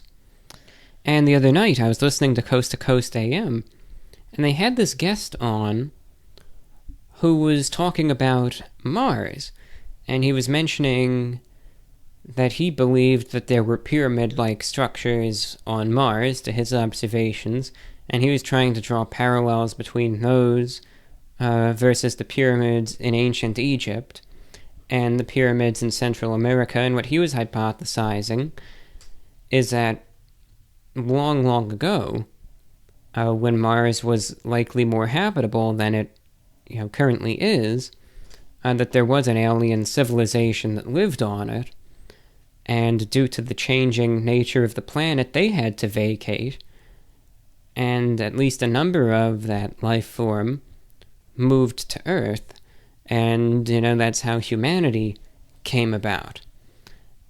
And, that's what he claimed anyway. Now, obviously, there are some inconsistencies with that, but it was an interesting type of discussion either way. And it does, it makes you think, at least, all the various what-ifs. The one thing that I'm curious about, of course, with the evolutionary process of chimpanzees, and I am not well versed enough to say this conclusively one way or another at all. I imagine it would take a well-versed primatologist at least to comment. But what I just wonder, from my uninformed point of view, is it possible the way evolution would work is that not every species, of course, has the capacity to evolve to a certain point? Meaning, what if chimpanzees never evolve to the extent that humans have? Look at Neanderthals, for instance. Probably some of the closest creatures that ever existed, in comparison to humans. They all died out. And Neanderthals ceased to exist. It would have seemed, given the similarities, that maybe they would have been able to one day, kind of smooth out the issues and become a more advanced species, but that never happened. So what if, chimpanzees or primates, etc., all hit that certain wall and just cannot pass it? What if? Right, there are some animals that are alive still from the dinosaur era. I believe crocodiles are one of those creatures, right? Despite crocodiles far, far outliving us in terms of their existence as a species, they could tear us to shreds, but they're not flying around in spaceships or anything.